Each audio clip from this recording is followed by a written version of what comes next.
Devil thought I was a goner, God kept me in his hands. Christ took the wheel. We don't do no traffic jams.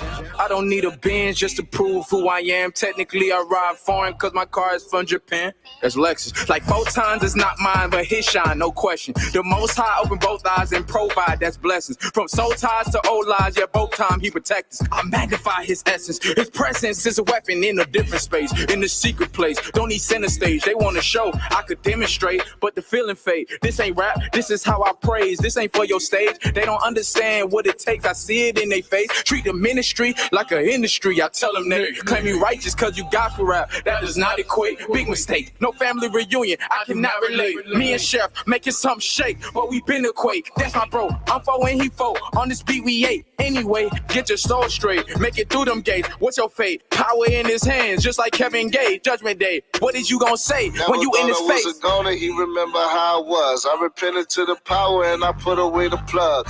Now I keep my flesh, OJ, wear the gloves. Humble said they hate us, I said brother, wear the love. Time to put my mask on. Humble gotta be for me to snap on. I never fell off, probably stumbled, now I'm back on. I've been overcoming since a nigga had a trap phone. Melodies from heaven, I could never sing a sad song. One with the Father, hope you never get that math wrong. Wildin' in the world, hallelujah, now I'm back home. Keep it 144, let me put a stack on. God in my jeans, not the one you wanna slack on. They call me Big Chef, not the little one. The devil weapons corner, get a real gun.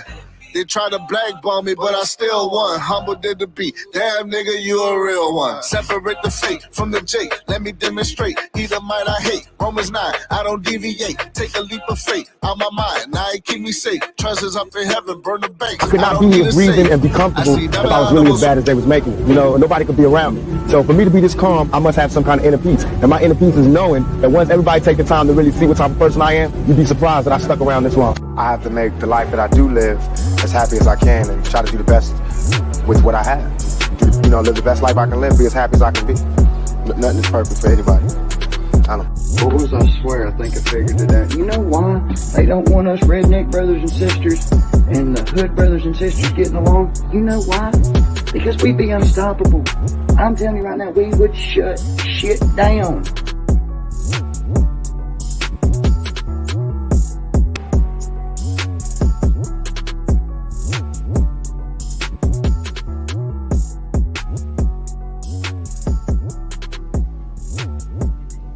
Yes, yes, yes. We will shut shit down. Excuse my voice, y'all. Almost lost my voice, okay? Had some exciting stuff going on. Yes, yes, yes. But hopefully you'll hear me loud and clear. Blessings, blessings. Welcome to our live. This is not improv because yesterday when I saw what was going on the Senate floor, and the allegations that were being brought to the front street about Miss Fani Willis, I said I had to do this. So today, I want to take the time to highlight some things that I have noticed that are remarkably similar between Fani Willis as well as Tiffany Henyard. Okay, we're going to do a little flashback pertaining to both of these females.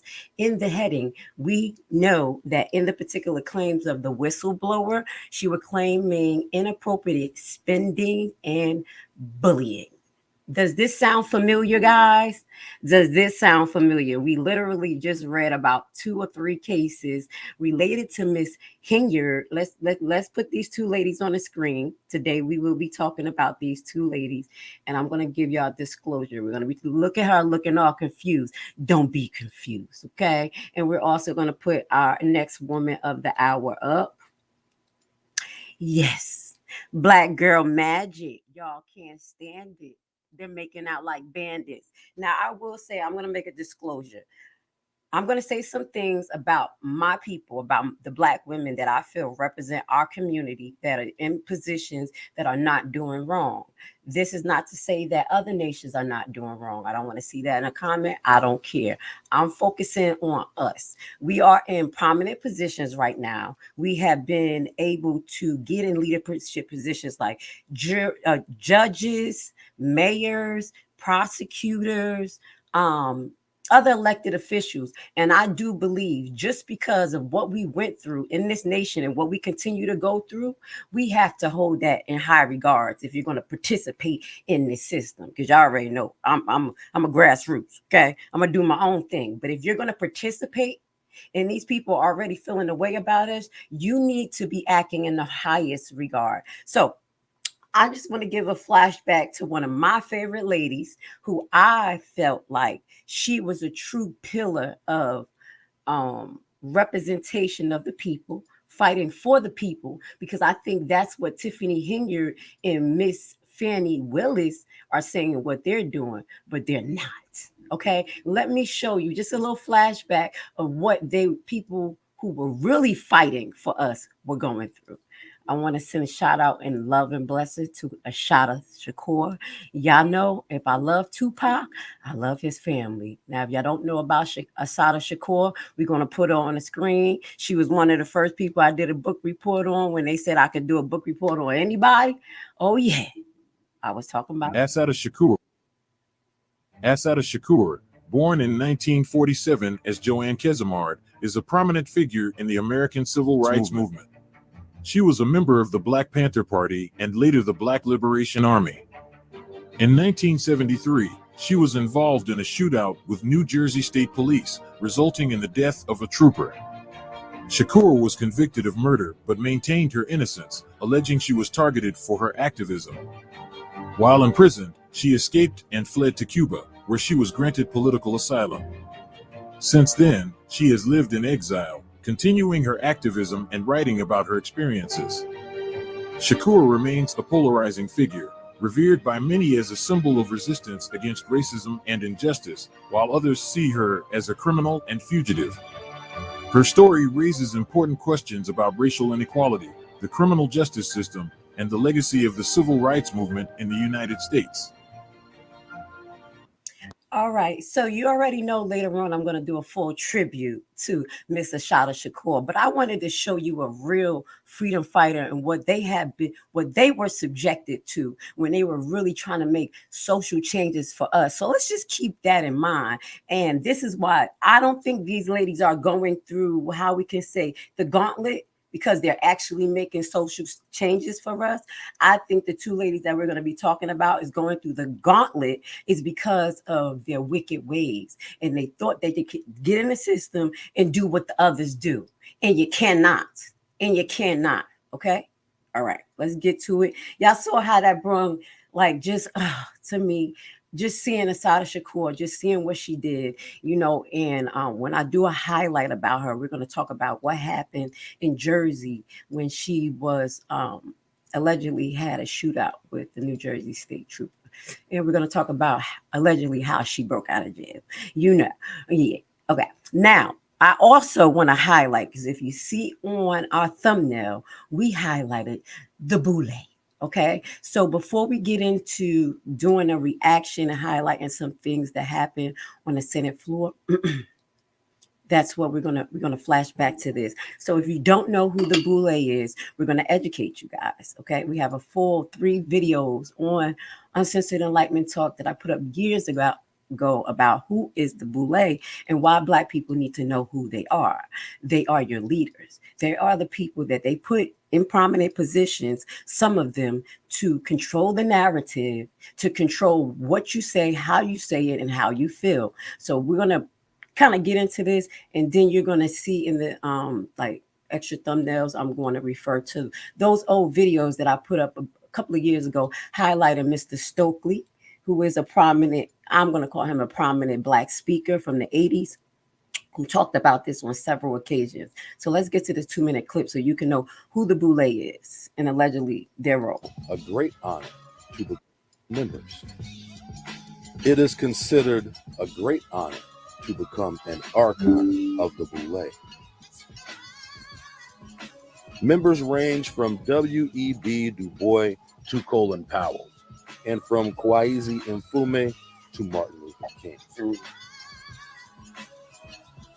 Contrary to the perceived notoriety, the purpose for this group, however, is perversely sinister.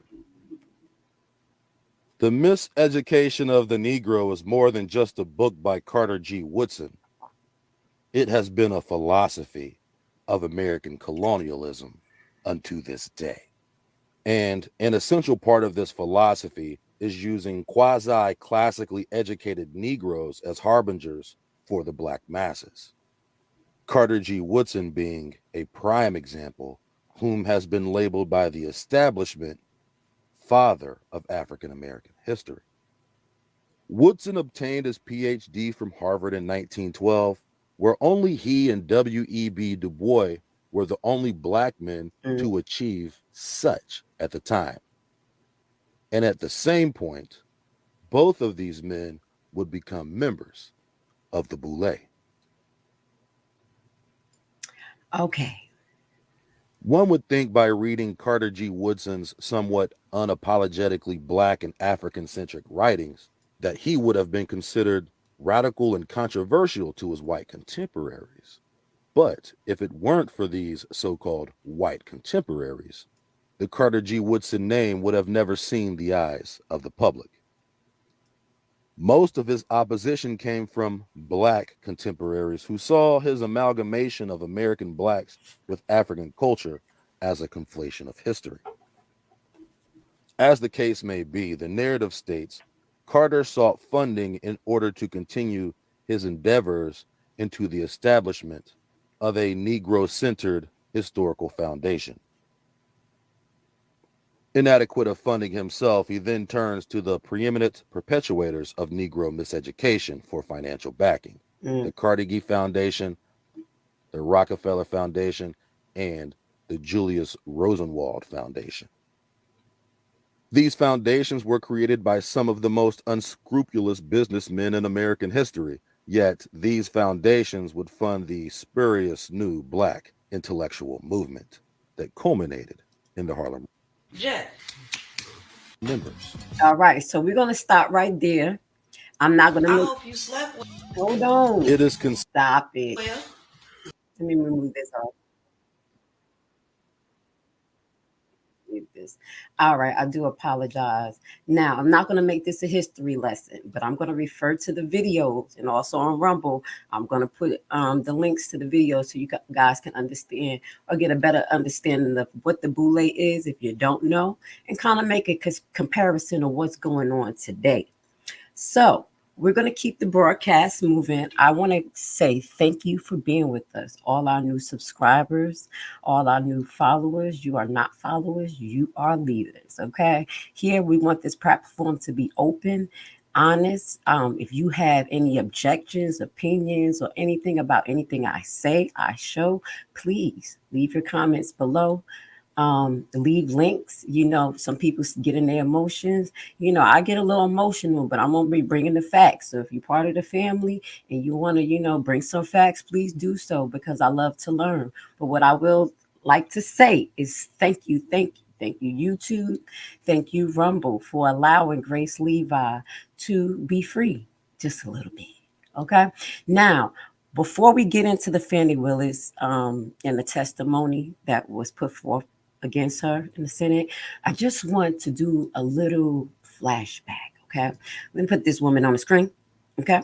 Now, I want to compare and contrast these two women behaviors. This is going to be a flashback of one of the board meetings and some of the board trustees' concern about Tiffany Henyard. When we listen to that, we're going to move on into the Senate, okay, meeting where they had with the whistleblower. And I want you guys to just listen and hear the marked comparison of what they're doing and how these two ladies conduct themselves to get their business done, okay? It's so crazy. It's like they're taking plays from the same playbook. Let's get it. So this was a regular board meeting, and I believe because it was like a year ago, it said 1 year ago, so I'm going to assume it was around April or May of 2023. Okay, let's get it on the board.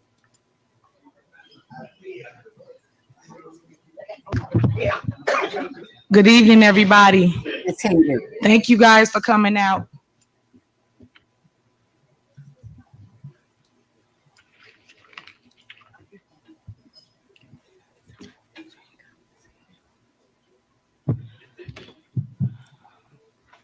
I would like to call to order the regular meeting of the Board of Trustees at Village Hall. Today is August 1st, and the time is 6:53 p.m. Clerk Key, please call the roll. Good evening, everyone. Trustee Brown? Present. Trustee House? Present. Trustee Norwood? Present. Trustee Steve? Present. Trustee Holmes? Trustee Belcher? Here. We have a quorum. Thank you. And if everybody will stand for the Pledge of Allegiance. Oh, we want to fast forward.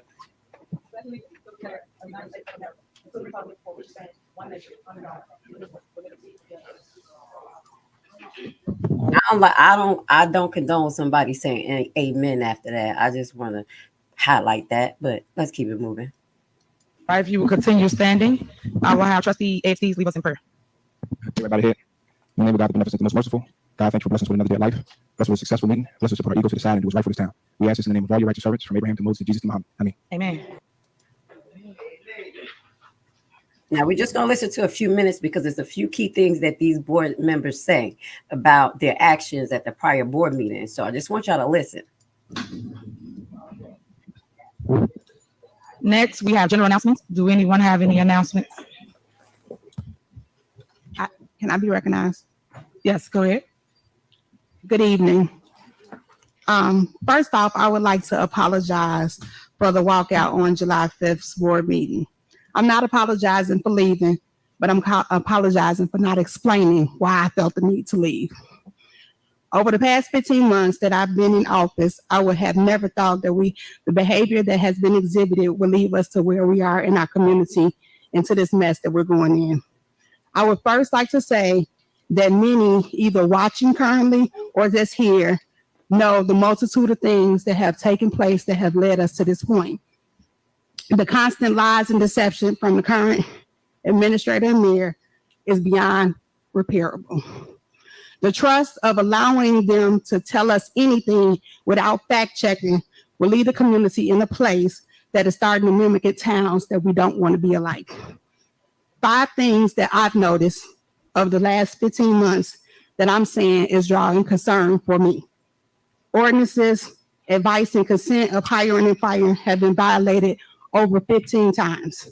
This puts people that work here in fear of jobs when they're constantly being threatened they'll be fired. $20,000 on fireworks unapproved by the board administration.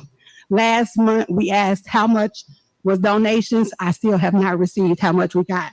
Not to mention the $8,000 we paid last month for the fireworks. Playing on the ARPA funds, over 408 people applied and less than 25% of the money has been allocated out. Where's the rest of this money? As you can see, next to the mayor is our prosecuting attorney. Where is our corporate counsel? No clue. We have several upcoming lawsuits, and these are things that are drawing concerns to the Board of Trustees.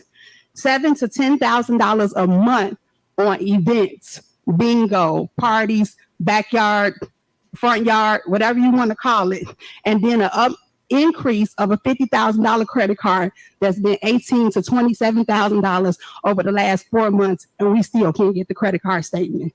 If it doesn't draw concern to the residents, I don't know what to say. But as a resident and a trustee, elected to make sure that I'm not a rubber stamp for anyone, but making sure that I'm doing what's the best interest for the village. Kiana Belcher. All right. Thank you. All right. Any more general announcements? Anybody else? Go ahead. Go ahead, trustee. So I'd first like to announce karaoke night. So we are having karaoke night with the trustees this Friday, August 5th at the Dolton Park building at the Scout building at 6:30, from 6:30 p.m. to 9. So come out and join us, community. Please, we'd love to have you. And it is a totally free event. I will also say that when the residents elected us, we went into this expecting the best and with the very best intentions, the best outcomes, the best solution for the residents of this great village of Dolton. Despite all the red flags we were shown by this administration, myself and a majority of my fellow trustees continue to work for the most important people in Dolton, the residents. Additionally, we tried to work with this administration. I had hope. I really did.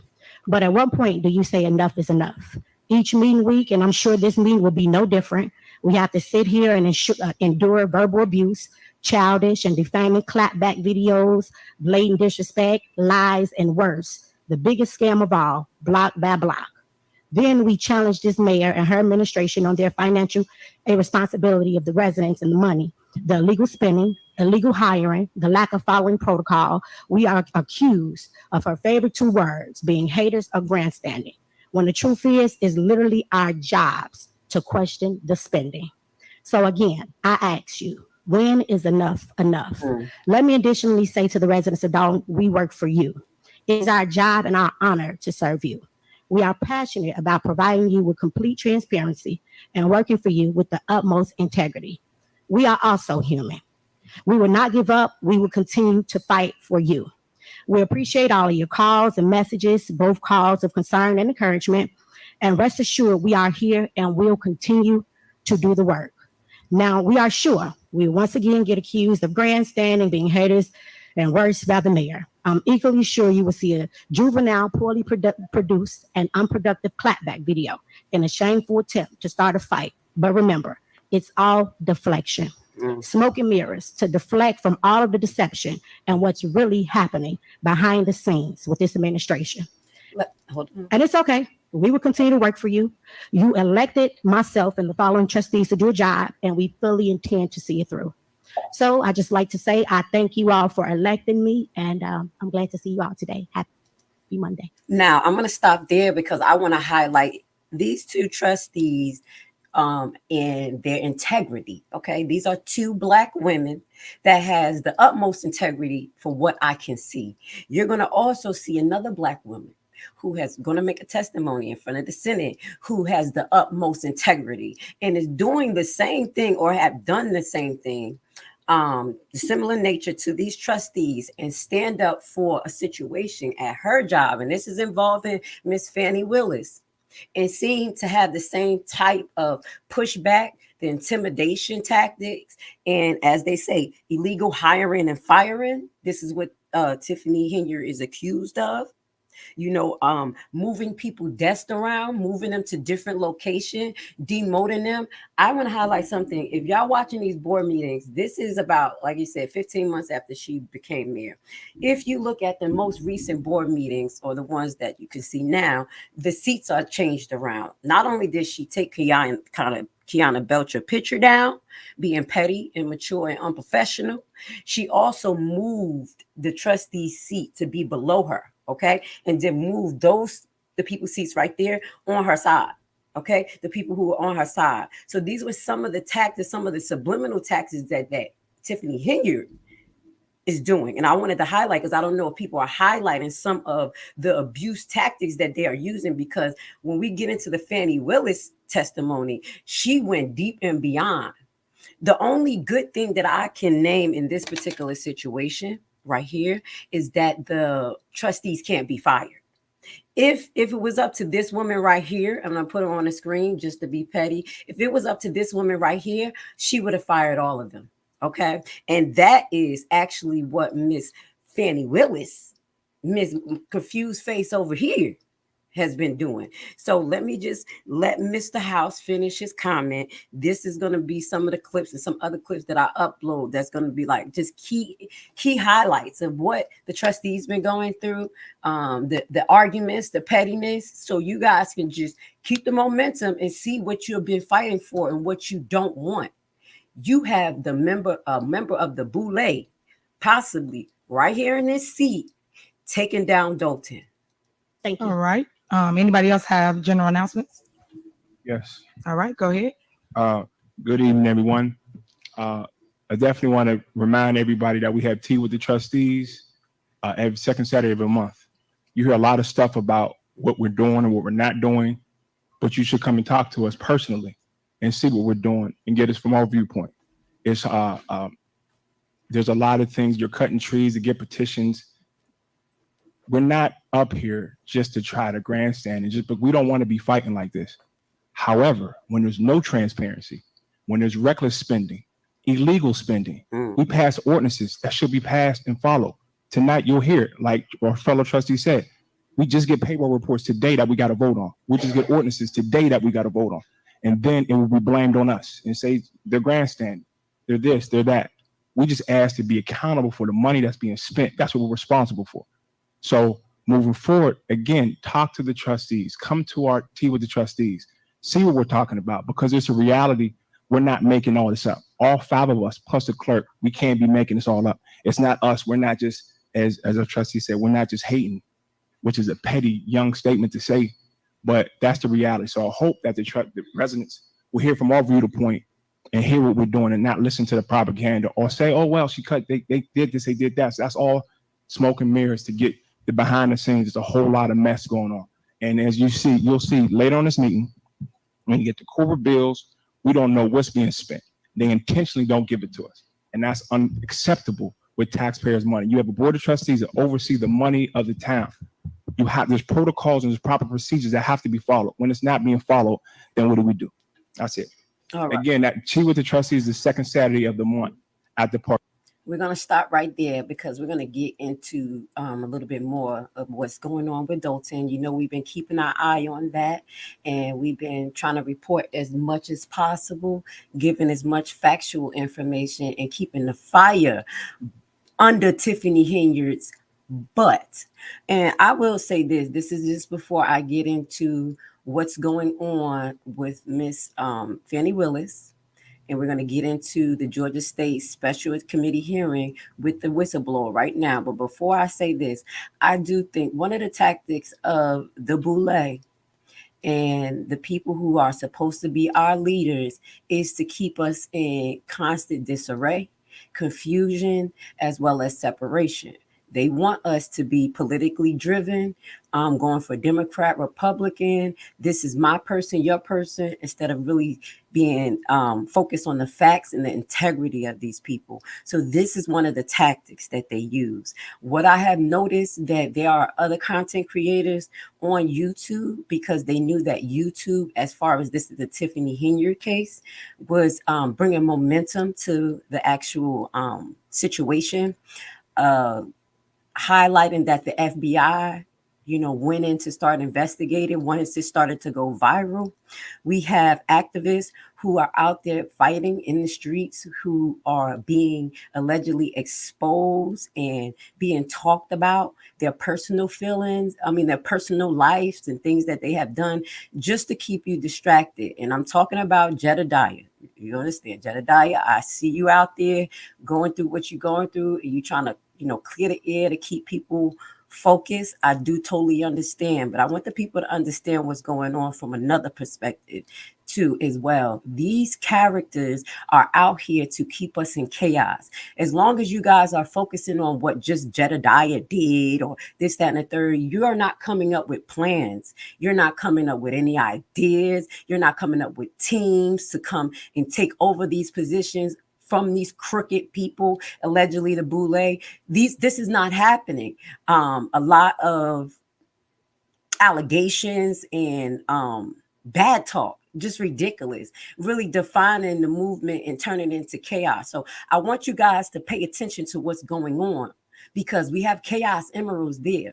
And one of the things that I dropped in my community page is how to deal with witches. And one of the things you do is don't give them the energy they want. You want to give them energy, but it's going to be pushback energy. It's going to be destroy them energy. It's going to be expose them energy. At the end of the day, a lot of people, and I have noticed these rich and elite people will have the most horrendous allegations against them, and they won't say shit. And they'll keep on until the smoke clear and keep to their agenda. So that's what I suggest you do, Jedediah. I know you say you're going to tell on this person, but for all his ignorance, but I really think that he's not worth a penny or an ounce of your energy because I don't even know the dude. Like when I see him, the only time I saw him was on your page when you showed him, and he's quite disgusting looking. His whole aura is ridiculous, and the people who will follow him, they may not be the people that you want to be within your movement. They may not be the people that Dolton wants involved in recreating Dolton. So let those people be misguided and uneducated, because those are the people that's falling for the actors, these fake Boules. And what the Boule do is that they pay broke, destitute, disgruntled, poor Black people to cause chaos, to kill people like Martin Luther King, to kill people like Malcolm X. Yeah, a Dusty. They pay a Dusty. Okay, so we got a lot of Dusties in the Black community as well that actually uphold the Boule. So I just wanted to send that. If Jedediah, do watch some of these videos that I put up, I do send messages to you. I try to stay out of the mess, but I will say this: he's not worth it. Okay, stay focused on the plan. As you say, you're hearing stuff where they're putting teams together to get ready for the election. Get your team together. If that's what y'all believe in, y'all believe like election is gonna get y'all somewhere. I respect it. I don't disrespect people who feel like voting is going to get them somewhere. That's okay. Do what's right for you, but do it right. Do it right. Don't be distracted. Have a game plan, because these other people have game plans. And us, we don't. We stay stuck on the mess. So this broad calls it, yeah, you want the mess, as she calls it, because she wants us to be distracted. So now, I'm going to get off my soapbox. I just had to say that. Maybe I have to copy it and, cut it up so I can just send it straight to Jedediah like, baby, stick to the plan. I love that you got the fire, but these neglects ain't worth it. That your energy could be somewhere else. I promise you. And I know it's somewhere else, but just use it wisely. Time is of the essence. I promise you. Got shit to do here. Okay? Let Grace Levi keep your ass on point. That's what I am. I'm the logistics person in the front saying, stay focused, guys. Stay focused. Keep your eyes on the prize. Let me just put my banner up there, y'all. Let me put my banner up there. All right, so let's get it. This is the banner that should be up there all the time, guys, people. Wins in the end. Stay strong. Now we're going to get to what's going on in the Senate. Now, the Senate is actually taking the time, because I don't think they can actually like lock Fani Willis up or do anything. But what they can do is create laws that help govern prosecutors and what's going on a state level, and now into a county level, trying to make regulations that tighten the belt, because you have Fani, as well as just like you have Miss Henyard saying, I can spend the money any way I want to. The grant says this, but whatever, I can spend it because that's the way it's written. But when it comes to grants and it comes to loans and things that are proposed by the city or the town, they have to use it in coordinates. They have to use it in that manner. That's the same way a business would do. If I get a business grant and I put a whole plan together and say, I'm going to open this, I'm going to do this, I'm going to do that, they're going to check back. They want updates about this, because that will be considered fraud, especially if you're dealing with federal grants. So we're going to listen to what our whistleblower has to say. And this is taking place in Georgia. And as I tell y'all, Georgia ain't far from what's going on in Dolton, because we have crookedness all over in every single state. The sad thing is that we're highlighting our brown melanated women who have gotten into these positions, and you're literally misrepresenting what we should be standing for. And I know you're like, oh, they don't represent us. Baby, everything that's done by a Black person on TV, be it rap, sing, this, that, and the third, it defines how they look at us. This has always been. I know you want to escape it. Everybody's individuals. Yes, but you're defined until you go show your individualism. Okay? I tell y'all this all the time. I go through it on the nursing floor. Look how I come in. I come in looking like a Black girl. And then as soon as I start talking, they be like, oh, she's so smart. She's so nice. The whole color just melts away, and I'm a human being then. I come back to be a human being. So I understand this, and that's why misrepresentation of us, I'm so passionate about, because we always have to combat this in this nation and other nations around the world. And if we ever going to get somewhere as a nation, as far as having our own trade set up, having communications with other nations about commerce and stuff, and not only having the United States represent us like other countries can do, other foreign nationals can do. You don't understand about foreign nationals. We need to understand these things and how to represent ourselves and how we're being represented and how serious they will take us. This stuff happens in Africa too, on a global level. Because all the chaos that goes on in Africa, because they can't sustain they resources and they let people come trick them and things that go on. I'm just gonna keep it real. On a global level, when they go to the United Nations be disrespectful. But now Africa's certain countries in Africa is putting their foot down, saying, I don't want you in my country. I'm not about to do this. We're not doing no more treaties with y'all. We backing our money with gold. Now you got France looking like, wait a minute, we got to come up with another plan. So does that make sense? Okay, so let's get to this. Hopefully I kind of fast forward because it is a 2 hour, but we're not going to watch the full 2 hour. I sat there and braided my hair to this whole thing. It seemed shorter than that yesterday, but I'm going to kind of skip through some things and kind of get to key points that she made. And sorry, I didn't take notes. Usually I take notes, but I was braiding my hair. So I think I remember some. Years did you work with the DA's office? I worked with the DA's office from 2018 to 2022. Okay. Would you give us just a little bit of background on your educational history, your educational background? Sure. I have a bachelor's degree in sociology from Georgia State. I have a master's degree in human behavior from Capella University, a postmaster specialist in community intervention, and several other certifications in ongoing education. Okay. What was your employment history just generally before you became employed by the Fulton County District Attorney's Office? So I've worked in juvenile diversion and with gang prevention for about 15 years. And it started in Los Angeles, in Compton, and I worked and volunteered in spaces and nonprofits from youth diversion to gang prevention to mental health services. When I relocated here to Atlanta, I taught at both APS and DeKalb County School District for about 4 years combined. And then in 2018, I came on at the District Attorney's Office under Paul Howard as the Director of Gang Prevention and Intervention. Now, I'm going to stop right here. And the reason why I'm letting y'all listen to this, not only to show her credentials, but how when she was moved out of her position, when you hear this, how it was just ridiculousness, as well as what she represented and what she was doing was very important for the Fulton County area. We're going to show you a product of what I believe took place while Fani came into the office and dismantled key programs that was needed. Okay, we're going to go and flash into the YSL trial. And we're going to listen to one of the witnesses because I've been watching the YSL trial. Like I told you, I kind of had to fall back because the judge biasness and Ms. Love behavior was making me so frustrated that I was just screaming at the screen like it was a football game. And I'm like, I can't keep doing this. This thing is ridiculous. This make me understand why I want to have no parts to the courts, because this is like railroading. And it's so hard for the lawyers that's representing YSL and the other gang, the people allegedly, to even get anything in. So that's one of the reasons, but I have been paying attention. So this particular witness, when we finish this, we're going to show you the product of what Miss Fani Willis did.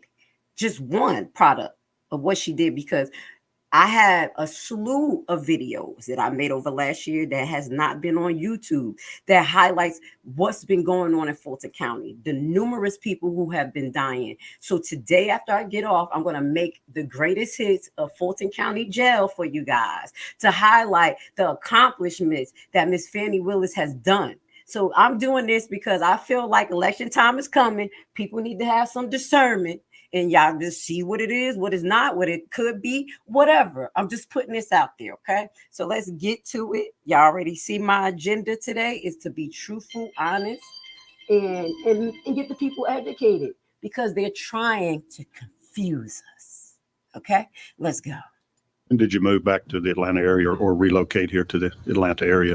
I've been here for about 9 years, And about 10 years. When you worked for DeKalb County Schools and Atlanta Public Schools, what was your role there? Were you a teacher or a counselor, or give us a Now, little? you see it go fast like that, I'm fast forwarding. So please bear with me, okay? I was a middle school social studies teacher. Okay. And so what led you to apply for employment with the district attorney's office? Prior to relocating here in Atlanta, my background was gang prevention. And so when I came here, I didn't really see too much of that. It's a passion. It's something that I got into due to experiences in my own life. And I just felt like I understood gang issues from a unique standpoint. And I wanted to be a part of the solution. Okay, I'm going to add my commentary to that.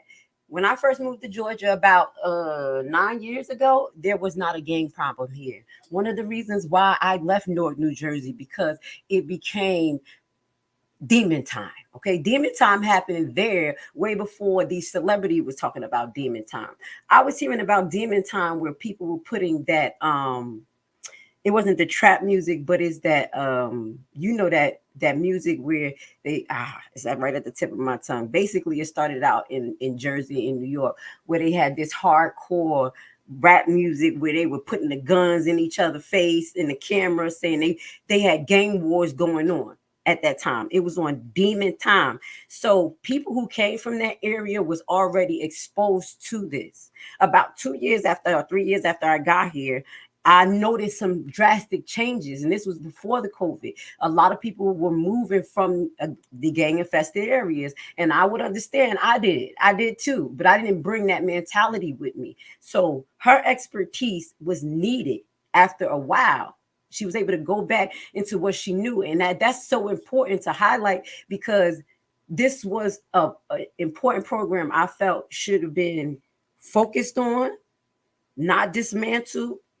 More money incorporated, more projects, because they not only had to save the kids, but they had to get a grip on the gangs before it started. And obviously they did not, because now we have these big old RICO trials that highlights in Fulton County racketeering, gang violence, and all types of stuff. So I want you to highlight, where did it come from? It came from migration.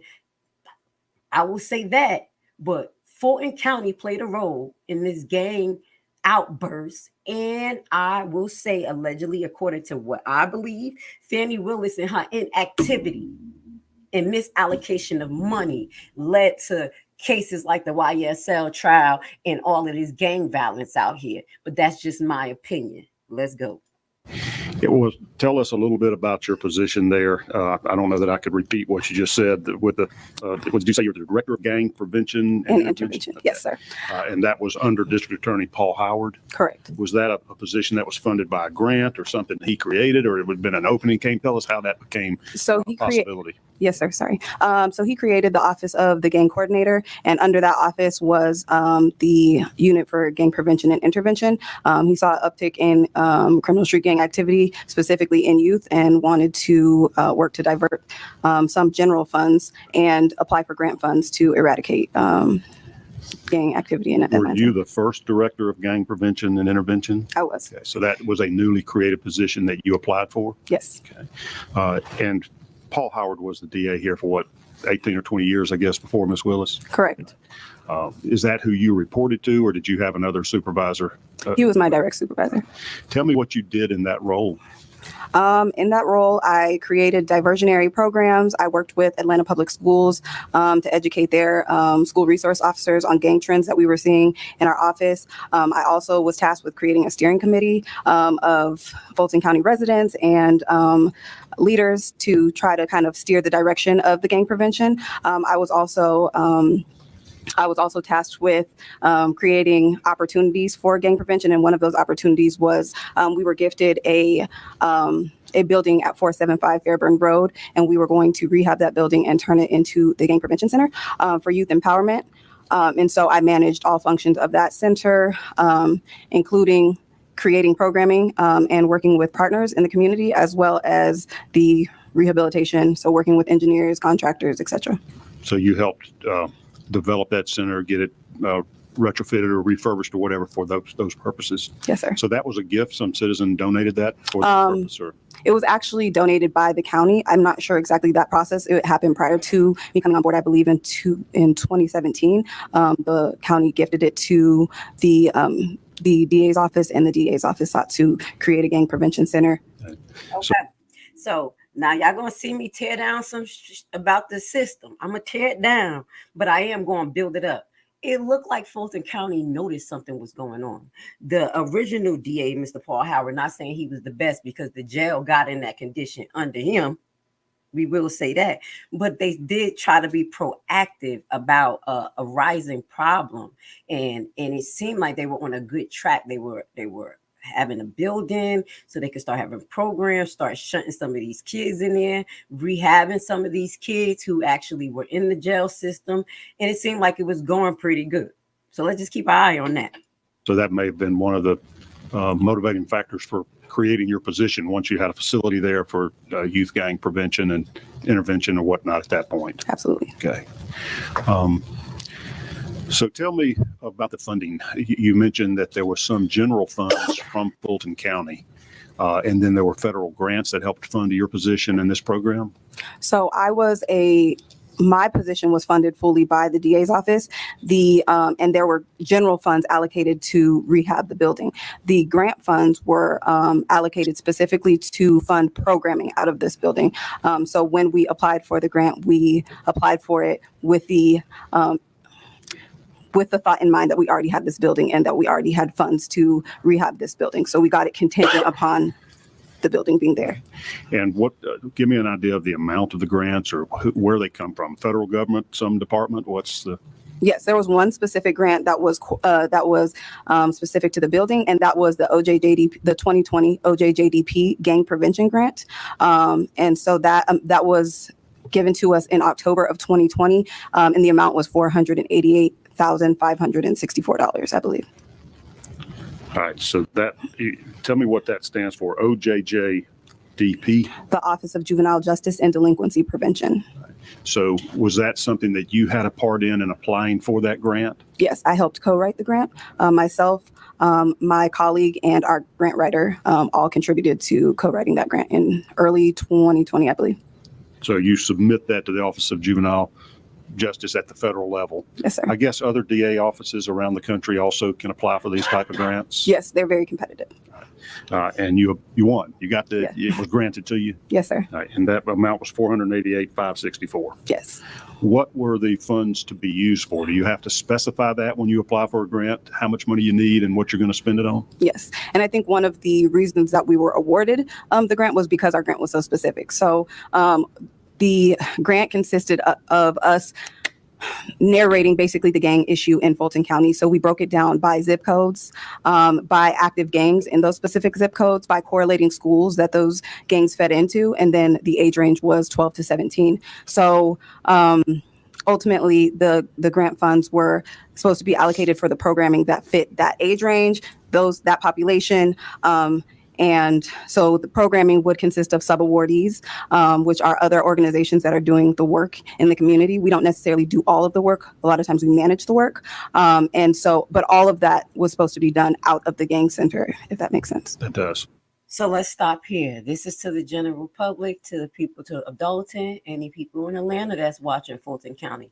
What she broke down was how the grant was supposed to be used. Anytime that you get any money, as far as business grants, federal grants, there are certain ways it's supposed to be allocated. She specifically said that this was supposed to be allocated down into like just the local level as well. So there were supposed to be community members like me and you that would have been able to put things together and come forth and apply for some of the funding, as long as it was in compliance with what the grant was for. Now, I'm highlighting that is because there are opportunities for people just like me and you to go and help our community through some of these fundings and grants. But if you have actors who are on the top and they are using these fund and grants improperly, and they're not being trickled down to the community, i.e. some of the things that Dolton trustees are complaining about. Let me just go right back to just one point that they made. One point that they made was that it was money that was allocated for a fund that was supposed to be distributed in Dolton, and it was not distributed properly. It was supposed to be like funding that was for something from the donations. Okay, we're going to get into that, but y'all did hear that, and that sounds remarkably similar to what's going here. Not only are they misappropriating the money and spending it different ways, we're not even able to actually play our real role in society, not just press a button, but like I said, come up with some programs, bring it to the attention of your senators, your congress members, people who are in charge, and say, hey, I want to do this. But then they'll come to you and say, well, we don't have the funding. And the funding sometimes is there, but it's misappropriate spending. Does that make sense? So I just wanted to highlight how important it is for us to understand the programs that they have, where the money's supposed to go to, and you have to find ways in your city, your town, your state to get your hands on that. Even if you got to go through sam.gov and get government grants, those type of things that I have learned about, you're just going to have to do what you need to do, because this system is not going to be corrected unless people who have good heart, good minds, and a good plan get involved. Let's get it. So you, as the coordinator, would have other private organizations that are charitable organizations wanting to intervene with troubled youth to prevent gang violence? Yes, and in this situation, it was all nonprofits and excluding Fulton County Schools and Atlanta Public Schools. Were they engaged or involved as well? Yes. But you didn't have to pay them for their services? Some of these nonprofits you would provide funding to funneled through this grant? Correct. Okay. What are the rules around federal grants? You sound pretty savvy about that. Are there specific reporting requirements or spending limitations? What happens once you obtain the grant? I just look at this guy right here in the corner. The one black guy right here in the corner. Y'all keep your eyes on him, okay? Because towards the end, when we get to the end, we're going to re-look at him and his behavior. Black people, remember him, take a picture. So once you obtain the grant, you have to provide a clear budget. And once you do that, they'll release the funds. Once you release the funds, you have to basically show your work. So that is manifested in a quarterly report. So you manage your sub recipients, and then every 4 months you send in a quarterly report that basically illustrates what you've done with the money and ensures that there is that you're following the grant. Right. And so that initial budget, do you have to lay it out to the federal agency how you intend to spend the money? Correct. They get to approve or reject that, or is that part of the application process?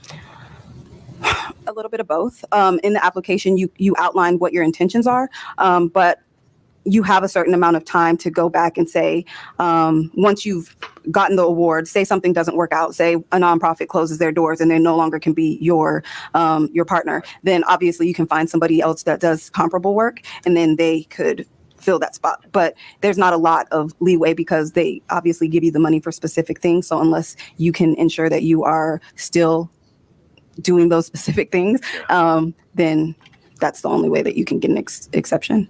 Was any portion of this grant intended for salaries or compensation for employees of the district attorney's office? There was. Part of the grant was to, I believe, the community resource officer on the grant. I believe 50% of their salary was paid by this grant. And so that was the only portion. Their salary and their fringe benefits were paid by this grant. Was any of your salary paid for by this grant? No, because I was a district attorney's full-time employee. All right. When was that application submitted? You don't have to give me the precise date, but just the general time frame. COVID messed up my dates, but I believe it was either the very end of 2019 or that first part of 2020. And when was it granted, or when did you learn you had obtained that grant? The last week in October of 2020. Okay. And so Fani Willis would have been elected in the first week of November of 2020. Yes, she was elected a week after.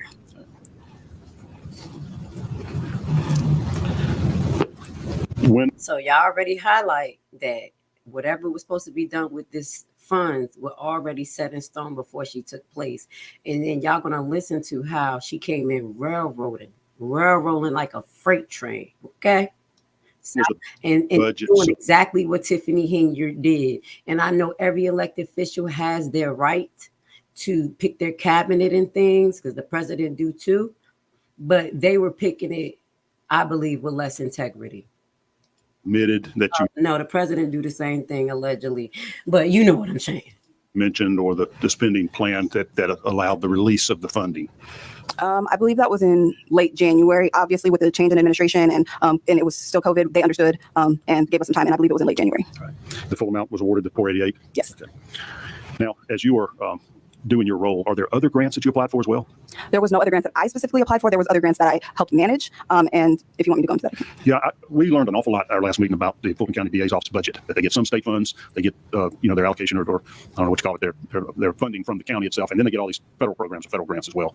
I'm trying to flesh out the federal part now because the county knows. I think they gave them $36 million last year, and they mentioned a big $75 million amount of basically COVID funds that wasn't all spent to the DA's office, but for the justice system. But I don't know that anybody really knows what the total budget is at the DA's office or how much of that is funded through federal grants. So I'm trying to get you to educate me a little bit. You knew specifically about this OJJDP grant. Yes, sir. You helped write it. Yes. But there are other ones that you would have helped manage or administer. Yes. So the other one specifically that I helped manage was the JAG grant. So it's a Justice Assistance Grant. It's also a federal grant, but it's allocated to the state and then ultimately delegated to the counties, and then the county commissioners allot it how they see fit. For the DA's office, it was to fund the junior DA program. All right, y'all, I just want to let y'all know that I know about this junior DA program, and they actually have it here in the county that I live in Georgia. And baby, you're going to listen to what they go through. And I understand why they didn't have participants in this shit. Okay, let's listen. All right, let me slow you down 1 minute. Yes, sir. I'm absorbing this information a little bit slower. You know it like the back of your hand. Right. That is a social justice assistance grant. Yes, it's a Justice Assistance. And that's why you call it a JAG, for the Justice Assistance Grant. Yes, sir. And that is distributed among various DA's offices in the state? Yes. Do you have to apply to the state to get that, or is that coming directly from the feds? It's coming directly from the feds. All right. Do you know if other DA's offices around the state of Georgia receive grant funds from that JAG grant? I believe so. I just know it's the Edward Bryan Justice Assistance Grants. And to my knowledge, I believe that some, if not all, can get it, but I think it's based on need. And do you know the amount of that grant, the JAG grant, for this? Apparently you used it for the junior DA program. Yes, correct. I don't know the explicit amount, and we have been trying to get that information for quite some time. I just know that it funded the junior DA program, which I believe yearly spent about $20,000. So it was a small grant for the DA's office. Tell me about the junior DA program. Yes, sir. It's a crime prevention program specific to youth, middle school and ninth grade. So 6th, 7th, 8th, and 9th grade. And it's essentially to bridge the gap between community and law enforcement and basically show youth, what the functions of the different forms of law enforcement, everything from, we go to the Atlanta Police Training Center, the Horse Mount Center, we go to the state capitol, we go to speak with judges and, just different officers. I think sometimes they even get to work with the SWAT officers. And overall, it's just to, again, create camaraderie between youth and law enforcement and just show them overall functions of that process. How many kids involved in that program every year? Well, under Mr. Howard, it was in excess of 80 to 120. The 1 year that I did it under Ms. Willis, there was only 40 youth. So, all right, let's stop there. I can understand why it was only 40 youth afterwards. Now, when my kids were younger, I used to look for summer programs for them. So I think I went to file a paper against somebody out here. I don't know. And I ended up going to the sheriff's office, and the sheriff's office had a summer paper up there, and the program was not free. It was a $25 fee, for you to get your kids in this summer program that they were offering. It wasn't called the Junior DA program. But from what I heard, it seemed like a scared straight, okay? And I was like, is this a regular program for regular kids? Like, what do y'all do fun? Oh, well, basically, they're not overnight, but they're going to come, they're going to get to visit the jail, they get to visit the sheriff, they get to know what different people do, things like that. I said, visit the jail. Well, that's towards the end. I said, do they take them camping? Do they teach them any life skills? Well, we pretty much show them what happens municipality wise and things like that. And I said, okay. Then they was like, well, one of the rules is that the kids cannot have their phones I said, okay, you're going to have them from 8 o'clock in the morning till 4 o'clock, and they can't have their phones. Man, when I told my kids that, they was like, no, we don't want to go there. That sounds like a scared straight. No, I don't want to go. These are the programs that will push on to our youth. And I think the money was wasted. They could have used it a better way. I'm like, okay, anybody going to take them fishing, hunting, show them how to put on a tire, show them good things of what police do, not just, paperwork meeting judges and stuff. Nobody want to do that. You're not going to get the attention of 7th graders to 9th graders going into high school. They don't want to have no parts to you. So that was one of the programs. And when they talked about it, I was like, oh snap, they did that here. I was like, my kids was not doing that damn scared straight. Okay, they could have did something way better. So let's move forward. And that was also during 2021. So I know COVID probably had partial fault in that as well. Is that a year-long program? So it's a summer program, and it's run for 3 weeks throughout the summer, and they come with us every day. I believe that year they were with us every day but Friday. So it's almost like a summer camp type program, but you don't spend the night. Yes, sir. Okay. And you educate these middle school children as to the justice system, both from how the DA's office operates, law enforcement operates, and various aspects of the community. Absolutely. And it's really geared towards at-risk or low-income populations as well, because a lot of times they can't also, summer programs cost a lot of money. So this is a free option as well. Yeah, because I was looking into some decent programs because I had 2 kids. It ain't easy. But you see, it's focused on the under youth. And I like that concept, but you're not about to put my kids on the list. That's my left brain saying. Conspiracy, you about to put my kids on the list? All right, let me move forward. Sorry, y'all. Well, it's free for the kids that participate in it? Yes, sir. And that's what the grant is to fund the operating cost of that free program? Yes, sir. Okay. Are there any parameters around how you spend that money or who's allowed to participate in the program? Well, the program is specific for Fulton County youth, and you must be attending Fulton County schools or Atlanta public schools. And then again, you have to be in 6th, 7th, 8th, or 9th grade. And that program was already in existence during Paul Howard's tenure as district attorney? Yes, I believe in 2019, he celebrated his 20th year doing it. So he did it for quite a long time. That's a long-standing Atlanta Fulton DA office program. Yes, sir. This program has been going on for a long time in all of the counties. The reason why I'm highlighting this because I want y'all to take note of how long this program been going, what it was actually had to do, and then the changes that happened when Miss Willis came in. Okay, knowing that gang violence was increasing, we're gonna see what she did. Was in place long before Fani Willis was elected. Yes, ma'am. So she inherited it, so to speak. Yes. And did she take over the program after that, or did she designate a specific individual in the DA's office to monitor or manage that? Yes. Michael Cuffey, he was at the time, he was the chief programs officer. Okay. And he oversaw all programs. So he was my direct supervisor at the time. And he was the direct supervisor over myself and the junior DA program as well. Was Mr. Cuffey with the DA's office during Paul Howard's tenure? No. Okay, so he was a new employee, came in with Miss Willis. Yes. Okay. Who did you report to as the director of gang prevention and intervention? I reported directly to Mr. Howard. Okay. Did your role change after he was defeated by Miss Willis? Yes. Listen to what happened when Miss Willis got into office. The week after she was elected, she sent an email to the DA's office, all current employees of the DA's office, along with her new organizational chart, and basically told us that a lot of changes were coming, and one of those changes would be employees. And so while we were all guaranteed an opportunity to apply and interview, she would guarantee us an interview. We weren't guaranteed a job. And so once upon reviewing the organizational chart, I realized the gang prevention unit had been abolished. So my job was not there for me, even if I wanted it. So let's stop there. Why was the gang unit abolished soon as Miss Fani Willis came in? Knowing that the jails that she was inheriting was already full, back caseloads, people dying in the jail, that they should be taking steps to mitigate how many people enter the system. And this was one of the mitigating programs called Director of the Gang Prevention. It was a gang prevention program. Okay. Now you're going to see what it turned to.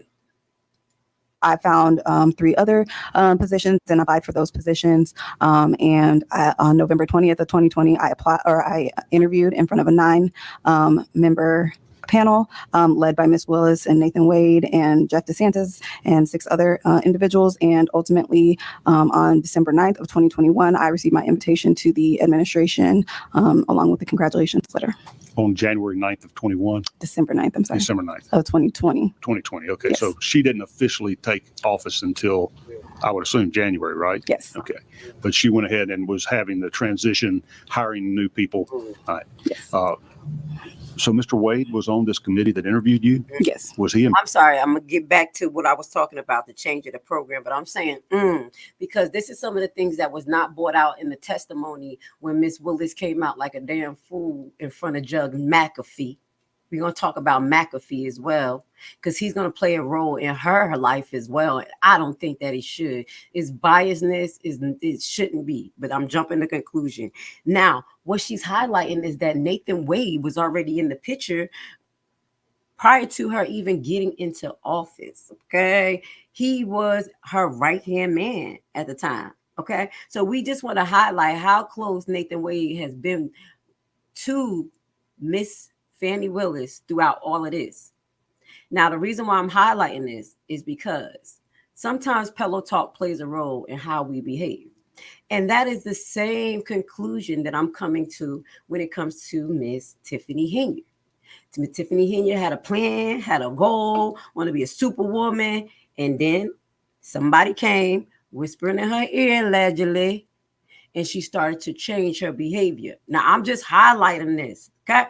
Because this is one of the issues that allegedly happens with people who are in these prominent positions, i.e. playing the Boule. They want to keep things in the family. There's a whole lot of sex magic and switching off and people in the bed with each other. Tell me that I'm lying. All of this plays a part. So once that happens and you have a woman maybe stronger than a man or a man stronger than a woman, they kind of control the narrative. I do think that there are other people behind these women that are putting things in their head, hyper, like just adding fuel to the fire of their level of egoism, miseducation, and corruption. And that's not to take it off Miss Tiffany Henyard or Miss Fani Willis, but there are 2 Black men that's right beside them. And I think they play a role in the way these women are behaving. But I'm going to just move forward. Employed by the DA's office at that time, to your knowledge? I don't know because I didn't know him. I just knew that he was, I would see him around the office, but also I just knew that he was one of the main ones leading the interview. And so I just took notice between Ms. Willis, Jeff DeSantis, and Nathan Wade because they were the main ones leading the interview. So how is he leading the interview and he's not an official employee of Fulton County? How is he part of her transition team and she haven't given him an actual role and he was still a contracting lawyer at the time and a judge? Let's just listen to that. You see what I'm saying? Move forward. And who is Jeff DeSantis? I believe he is her media personnel, but I know he's an attorney, but I don't know his exact title in her office. Had he previously been employed by the district attorney's office? No, he had not. So he was a new player in the game. Yes. Yeah. So as you can see, Fani Willis as well. Now, if y'all want to hear this without my commentary, y'all can go watch the whole 2 hours yourself. We're doing commentary here. You could see Fani Willis herself tried to have someone who was a media controller, just like how Tiffany Henyard tried to do that as well and try to get the board to allocate money for media. Okay, because I believe these women knew that they are crooked and they want to hide stuff and they just want to portray things a certain way. If you are not crooked and you have nothing to hide, why do you need a media personnel? At the end of the day, if something was to occur, that's understandable. You know, you want to try to protect your image. People are lying on you. But out from the rip, Ms. Willis already knew what she had to do. Okay. So your interview must have gone well. It did. And you were awarded the job. I was. What was the new job? You said there were 2 or 3 different positions you looked at in the new administration. Yes. So my new position was the director of juvenile diversion. So from her being the director of a gang prevention, the program changed to juvenile diversion. Okay. Now, on the outside, this will seem pretty good, because what she will use Miss Fani as her point of referencing or her sloganary is that all the kids are important in Fulton County and we should have all resources for all kids. But right now, the issue is with gang violence and the kids that's subjected to that. And that's why it's important to have a micro program, not a macro program. Do you understand? Macro is a large, like, okay, we just need summer camps for all students. That's fine. No, we need specific summer camp for disadvantaged students who have been locked up before, subjected to gangs, and we want to keep them occupied this summer. That's a micro program, and that is the difference between what they were doing at first and then what Fani Willis turned it to, which took the direct attention off of preventing gang violence in Fulton County that was flaring up, that was creating cases like YSL. Okay, but now you want to have her. I'm gonna show you what Fani Willis took the money to do, not this particular money, but instead of prevention, she's paying prosecutors, 5, 6, 7, 8, 9 of them, to be used every day in court to take down a gang that could have been prevented or mitigated some way, somehow. Okay, we're gonna show you a little bit of that, because we're gonna show you what the gentleman says, one of the witnesses of why he got into gangs, one of the YSL witnesses, and then we're gonna show you in real time, from a clip, how Fani prosecutors behave towards the class of people who they should have protected a long time ago. And this sounds like a Boule setup to me, because I look at things totally different. I look at the big picture. This shit was a setup. And it took years for this to unfold. And maybe I'm looking at my conspiracy mind, but it damn sure is knocking us out the bracket. Crime is going up. And even in Dolton, the crime is going up. Why? Where's the children prevention programs? Where's what is happening to that? That's some of the questions I think that some of the trustees in Dolton been asking too. The money to be allocated down into real actual programs, not just events, not just things like that has sloganary on them, pins and billboards. You're going to see when you listen to more of this testimony that Fani Willis does exactly the same thing that Miss Tiffany Henyard does. They're taking place from the same book. That's why I'm like, this got to be a setup. They picked the right Black people to put in front, so people of the world to hate Black people even more, to not give us a chance even more, because we have these nincompoops, these imbeciles, these devil worshipers in my eyes, that's setting a tone against us. And I'm just going to clear the air as a Black woman. This is not us. Women like her and women like the trustees, Black women like them, that's who we really are. Okay, so let us just define that here. Still working with troubled youth. Yes. Was that just a renamed department as the reorganization, new organizational chart went, or was it very similar in duties or something totally different? It was a little bit of both.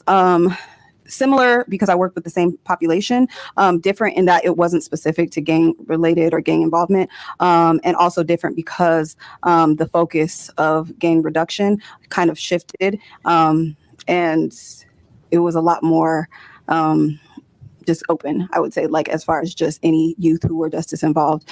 So I would work a lot with juvenile court. Okay, so not just specific to juvenile gangs, any juvenile problems or issues. Correct. Okay.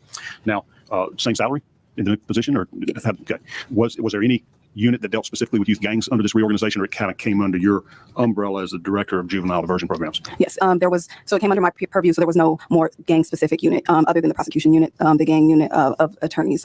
I'm programmed, so there was no programs for. Let's stop. I just wanted. What did she say? There was no more gang prevention units, but there were prosecuting units that were being put together. Right. Oh, how massive the DA's office is. Do you know how many employees total the junior DA program? Yes, for a short time. All right. All right. Well, as 2021 begins, you're in your new role that has the same duties and more, and you're now reporting to Michael Cuffey instead of Paul Howard. Correct. Did you notice any irregularities or problems with the administration of this OJJDP grant? Yes. In early March of 2021, after a lot of the administrative work was done on the grant, we need to now get to work. And so Michael Cuffey, who is the new chief programs officer, invited myself and my colleague, who also co-wrote the grant, into a meeting just so he could understand the scope of the grant. Now let's listen to this, because this is where you're going to hear Tiffany Henyard written all over it. Okay, you're going to hear it. You're going to hear the mark comparison.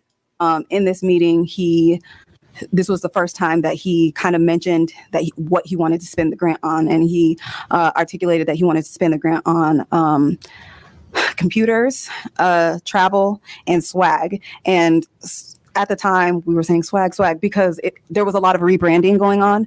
And so like each unit now had their own sweaters and their own mugs and stuff. And there was a complete and total rehaul of the building and stuff. So this idea of having swag was like a big thing. So those are the three things. These are pins and coffee cups and T-shirts and sweatshirts, things promoting the new district attorney. Correct. Okay, let's stop right there. So she came in on the same foot as Tiffany Henyard, wanting swag, pins, sweaters, probably billboards, and they decided to try to tap into this money for it. Okay.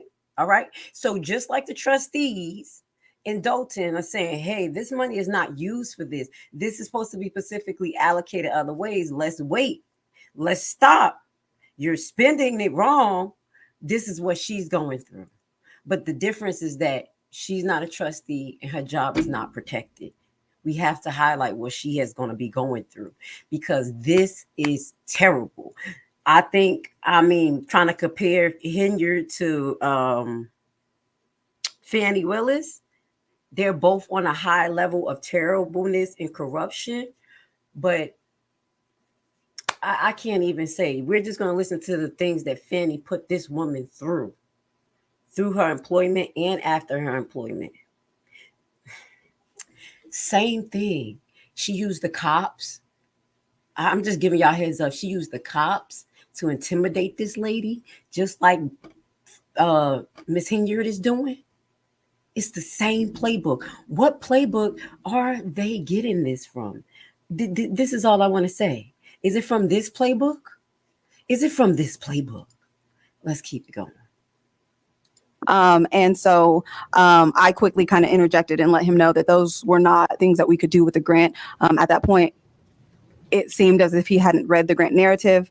And so I just wanted to educate him. I was a bit concerned, but at that point, it was the first time I had heard of it. I just tried to kind of set him straight and tell him like, oh, we can't do that. It's really specific. And it's specific to programming. We can't buy any equipment.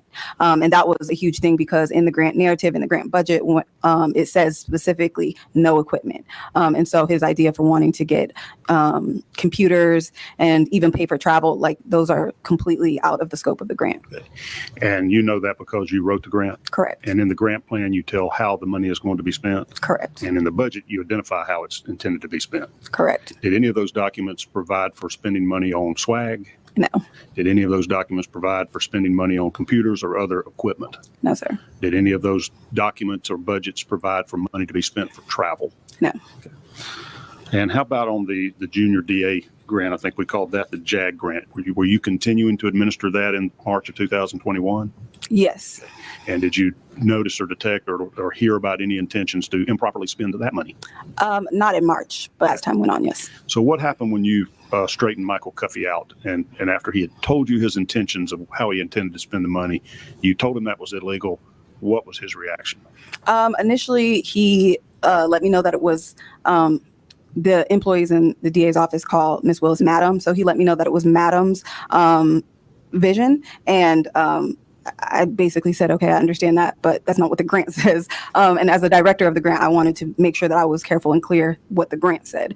And this grant was written prior to her coming into office. I assumed at the time that maybe they just weren't aware, but I just wanted to make him aware that that is not what the grant says. Okay. Did you hear? I'm sorry. I'm shaking my head because it's the level of arrogance for me. It's the level of arrogance that comes over our Black women faces and the madam. I mean, it's nice to be, yes, ma'am, but I am disgusted. I'm disgusted. We're going to finish listening to this, but I know y'all don't be wanting to hear the biblical reference, but this so remind me of some of the things that we did In the Old Testament, when we were looking for kings, we wanted kings and queens.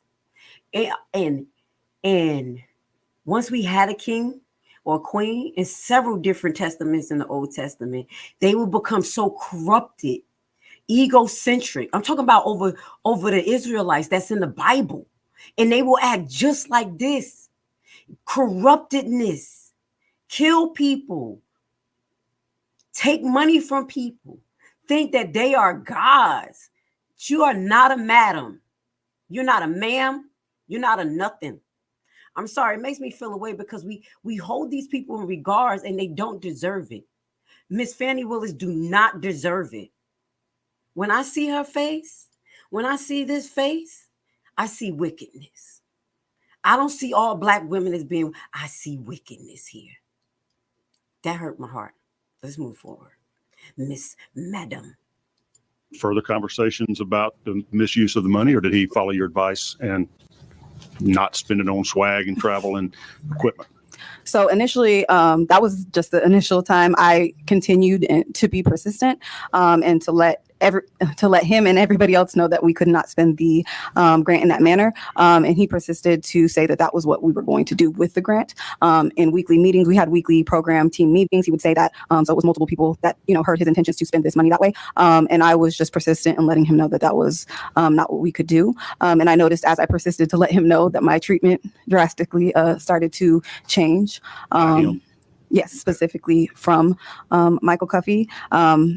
In the form of being disinvited to meetings or being blatantly rude, or when I said, hey, we can't do that, just staring directly into my eyes and then just walking off. And I'm like, okay. So I want to send a shout out to the trustees of Dolton. If you are watching, you are not by yourself. You have people who have been trying to freedom fight in other states as well and going through what you're going through, the disrespect, the intimidation, the bullying.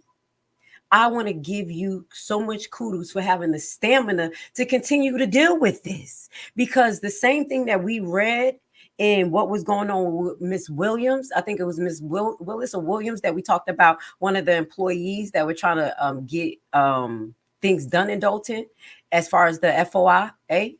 Remember what we just talked about and how she started to get anxiety and things that they did to her. Now you're going to listen to this woman's story and how it sounds just like Miss Williams' story as well. Let's listen. Shout out to the trustees in Dolton. Shout out to all of the, how can I say, people who have integrity that's trying to deal with what they're going through in Fulton County. I don't know about all of you guys, but I'm definitely going to give her kudos today. And I didn't know, if this was an intimidation factor or what was going on, but I just knew I had to stand my ground because I was, fearful of the misuse of funds. Okay. Well, so the story ends there, or did you continue your complaints? No, I continued my complaints. Ultimately, in May of 2021, the just overwhelming retaliation and pushback got so bad. I sent an email to Miss Willis and I told her that I had followed the chain of command to no avail and I really needed to speak with her. At this time, I believed that she had no idea what was going on and I wanted to make her aware of what I thought to be a potentially illegal and dangerous situation. And I didn't want there to be any scandal related to her administration. You sent that directly to her? I did. Did she reply? She did not. But I believe 2 or 3 days later, Mr. Cuffey approached me and said that he knew that I reached out to her and that no matter what I did, that she was just going to come back to him. And so at that point, I didn't really know who to go to or what to do, because when I attempted to make her aware of what I saw to be an illegal situation, it was told directly to the person that was doing what I saw to be illegal. Which creates a hostile and unworkable work environment. She's a bully. She's a bully. And I don't like bullies. I'm going to tell you that. I used to knock them down in school. I don't like bullies. I don't like Miss Fani Willis. Mr. Cuffey, correct. Did you complain to anybody else other than Mr. Cuffey in your email to Fani Willis? Not in my initial email. Things started to progress as far as my retaliation. It was almost daily that it was something. If it wasn't something, it was, something else.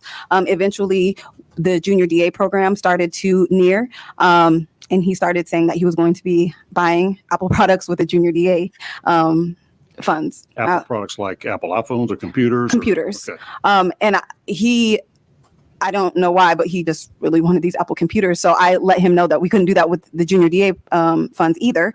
And so he took me off the directing the junior DA program and put other people in my place. And then eventually when junior DA started in June of 2021, I noticed that there were youth in the program that were not Fulton County residents, weren't even residents of the state of Georgia. There were youth in the program from Florida, from Wisconsin. And so, of course, I questioned it. I felt like, our youth in Fulton County have so much need. Why are we not focusing on the youth in our county, especially when the grant and the grant application or the application to the program specifically say that must be Fulton County residents, must attend Fulton County or Atlanta Public Schools. So when I brought that to him, we're still talking about Mr. Cuffey, excuse me, sorry. So when I brought that to Mr. Cuffey, the next day I was told that we needed to have a meeting, and he attempted to put me on some type of a plan, like a professional development plan. I've never been written up, never had any warnings. So I was wondering if you have a history of being a troublemaker in the workplace. I do not. And in the evidence that I gave you, I also included 24 letters of recommendation from everybody that I've worked for in the past 12 years, including everybody here in Atlanta that I've ever worked for, saying the exact opposite of what's been stated of me. Now let's just stop here, because I want to highlight, not only did they try to, now we're going to give you a reevaluation. We're going to kind of put you on an employment plan because we don't like the way you're behaving. But I want you to listen to the parts of his evaluation. Not only that it highlights sexism, categories that had nothing to do with work. These motherfuckers was out of control. They were out of control. They were Tiffany Henyarding. They're Tiffany Henyarding Fulton County. They're just doing anything. I want you to listen.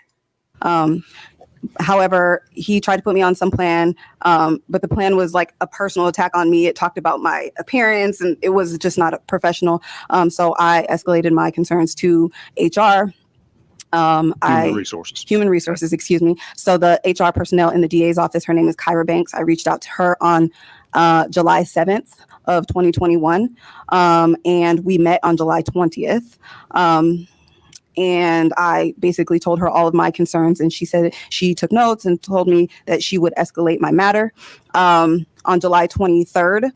Escalate, in your view, means take it up the ladder to a higher somebody above Mr. Cuffey. Absolutely. Okay. On July 23rd, there was additional retaliation, and it was just so much. I was extremely anxious, even coming to work, because I just didn't know from day to day what type of retaliation I would receive. On July 26th, I reached out to Dexter Bond, who is the chief of staff in the DA's office. To Ms. Willis? Yes. Okay. And I reached out to Dexter because we worked in the previous administration together. He knew my work ethic. And I just felt like I needed somebody in the office to understand and know what was going on. And what was his role with Paul Howard? Under Paul, I think he wasn't chief of staff. I think he was I can't remember his exact role, if I'm being honest, but he was a high up position. Yeah. Okay. And he's an attorney as well. He had worked in higher levels of administration for DA Paul Howard as well. Yes. Before. And I believe he worked with Paul Howard for like 7 years. So okay. So you reached out to him. Yes. Directly. Tell us about that. And I told him there were youth in the junior DA program from out of the area. I told him how he treated me. I told him about the PDP.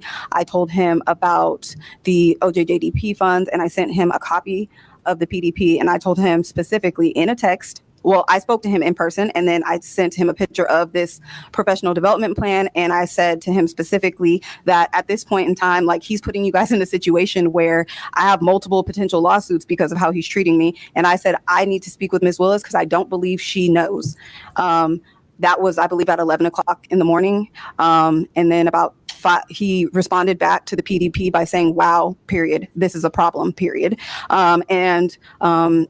Then text me saying you have a meeting with the DA at 3 p.m. This is in July of 21 sometime. Yes, this is July 26th of 2021. And we have that recording so you can hear exactly what Ms. Willis says. Okay? Mind manipulation and fuckery. I got the clip.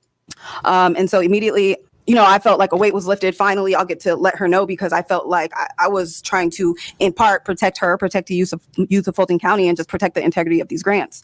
And so ultimately at 3 p.m., I went to Miss Willis's office. Judging by Dexter was in this meeting, I could tell that she was already kind of briefed. Now, mind you, this is the first meeting. I have a clip of the second meeting. The public don't know that she had 2 meetings with Miss Willis. Let's listen to this. This is the first one. And I went to, she said something to the effect of, now what's going on? So I went to speak and tell her, I said, I'm concerned about the way the grants, and I think I said something else, and she cut me right off in the middle of my sentence and said, effective immediately, you're going to be moved, and demoted me to the role of file clerk. So immediately, You went from a department head to a file clerk. Correct, a program head. So I went from the director of juvenile diversion to a file clerk, which changed not only the function of my job, it changed my schedule, changed my location, it changed, I mean, this is frivolous, but I was taken off the website. I was essentially like vanished for what I saw to be protecting her at the time. Did she say why you were being demoted? No, not at that time. The meeting lasted maybe 2 to 5 minutes, because she cut me off immediately and told me I was demoted. And So that's when you know you're dealing with the devil right there. There's no turning back. When you go to someone and you're trying to protect their business and they use it against you guys, I think that you really need to pay attention to your surroundings, make a executive decision to exit as soon as possible. And I'm going to say this, I understand this. That's probably why I have some passion, because me working as a travel nurse, I come into this all the time, crooked up systems, okay? And as soon as I bring up, hey, this is what's going on, this is very dangerous for the patient, you know, some of your workers are complaining, oh yeah, yeah, then it's little repercussions that happens to, I'm telling you, this is why I'm like, I gotta report on this, because this happens to on all levels. I'll get terrible assignments for the next weeks, just terrible things that will make any other nurse crash. Literally, I'll be the only one running circles for the whole night. Everybody just looking like, Leslie, you okay? It's because of people like that. They get upset when we bring the truth to the front, and then we have to deal with it. We have to do it and do our best in our position, because people's lives is on the line. Not only do she's adamant about her position in the funds that's going through here in Fulton County, because it directly affects the future of Fulton County youth. She's seeing that the gang violence is a problem. This actual organization, or this part of the sector that was added to the DA office, was added for a reason. And it was added before Fani Willis, okay? Not only did this lady, because I'm going to let her kind of, I think I want to just kind of just show a little bit more of this so I can show the other clips. But this lady went through so much trauma. I mean, from, if I could break it down for her, and then we're going to kind of move on a little bit to see what Fani inactivity and changes she's done and not allocating money has led to, because we're going to go into the YSL trial just a little bit so you can see some of this stuff. Now, what this lady went through, just to speak on her behalf, and I'll put the clip at the bottom. Obviously, you see this is a 2-hour broadcast, is one, she was let go after the second meeting. Okay. This second meeting, we're going to put it on the screen for you, and we're going to listen. Fani Willis, when this lady went to her finally, after everything that I'm going to explain to you, she let her go. Okay. But hold on, let me remove this. But prior to her letting go and her having the second meeting, after this first meeting, and she demoted her, Miss Fani Willis, not her, but people around her, made this lady life a living hell. Not only did they make her a file clerk, moved her position to another building that possibly had asbestos in it and other issues because it was being built up, and she was having health problems. Her schedule changed. They were dumping old stuff on her. Like literally, she said all she was doing was putting names into an Excel file. 5,000 names. She went from being a director of a gang unit, gang prevention, to a file clerk, and she still stayed. Okay, she still stayed. So she did that. She said she would find on occasions that she'll come to work. The work that she has done was literally sabotage. She'll just restart it over. Her nerves started getting the best of her. She did not know what to expect. One of her co-workers that worked in the old department that she worked at sounds familiar. It sounds like much what Ms. Williams went through too. That's why I'm like, I don't know if this is psyops or this is they're getting to play from the same book and they're just trying to keep us distracted. What the lady who we just saw, what she did was go to her old department, and one of her co-workers had to go on break. Okay, one of her co-workers had the same thing like the same thing in the other case, and then as soon as the director knew that her boss knew that she was over there helping people in her old department, they called and said, you need to come over there right now, come back to the clerk office. And she's like, well, I didn't know that I can't travel to my old departments, and two, I'm relieving this person from break, so I can't come back now. And they literally got mad at her and, you know, tried to get her in trouble and told her if she continues down the path she's going, it's going to directly affect her review and her being considered to be, you know, a long-lasting employee. So she was going through that, stressed out, sound like the same thing Miss Williams was going through when dealing with the Tiffany Henyard situation. And then we get to this. She still, after she was demoted, treated like crap, she still tried to come to this demon and talk to her about what's going on and saying, listen, regardless of what happens, even if my name is on as the executive of this grant, and I know it's being spent wrong, your cabinet is doing something wrong. So let's listen to the leak. Now, I would say shout out to whoever, not going to say that. Just know that a week prior to this, Fulton County got hacked. A lot of things has been being hacked in Atlanta, and they got hacked, and this actual came out. So let's listen. He told everybody in front of Crystal, Deontay, everybody, we're going to get MacBooks, we're going to do that, we're going to get swag, we're going to use it for travel. I said, you cannot do that. It's a very, very specific grant. Took me off. I questioned Junior DA. There's kids in there from out of the county, all this. Took me off Junior DA. I did not want to do it. He made it look as if I wasn't doing what I needed to do because I questioned him. Because I knew for a fact, Mr. Cuffey respectfully did not know what he was doing, period. So I respect that is your assessment. It was clear to me that you and Mr. Cuffey were not getting along. And I'm not saying that your assessment is wrong. I want you to really listen to the words I'm saying. Cuffey, and this is my personal opinion, to one woman to another, is dangerous to your administration. Yeah. So the implication, shout out to the Rising Hill who had that clip. That's where I found it at. So not only did she try to come and still warn her about what was going on, you saw the 52 fake out that Miss Willis tried to say, I'm not saying you're wrong, but you should understand. And she went on to say how some people in her cabinet acts like they're her friends, but then she found out they're doing other stuff. And soon as that lady walked out of that meeting, no, not that meeting, when y'all listen to what happens in the Senate meeting, the lady, she got an email or something. Again, like I think she went to like discrimination or something like that, the discrimination department.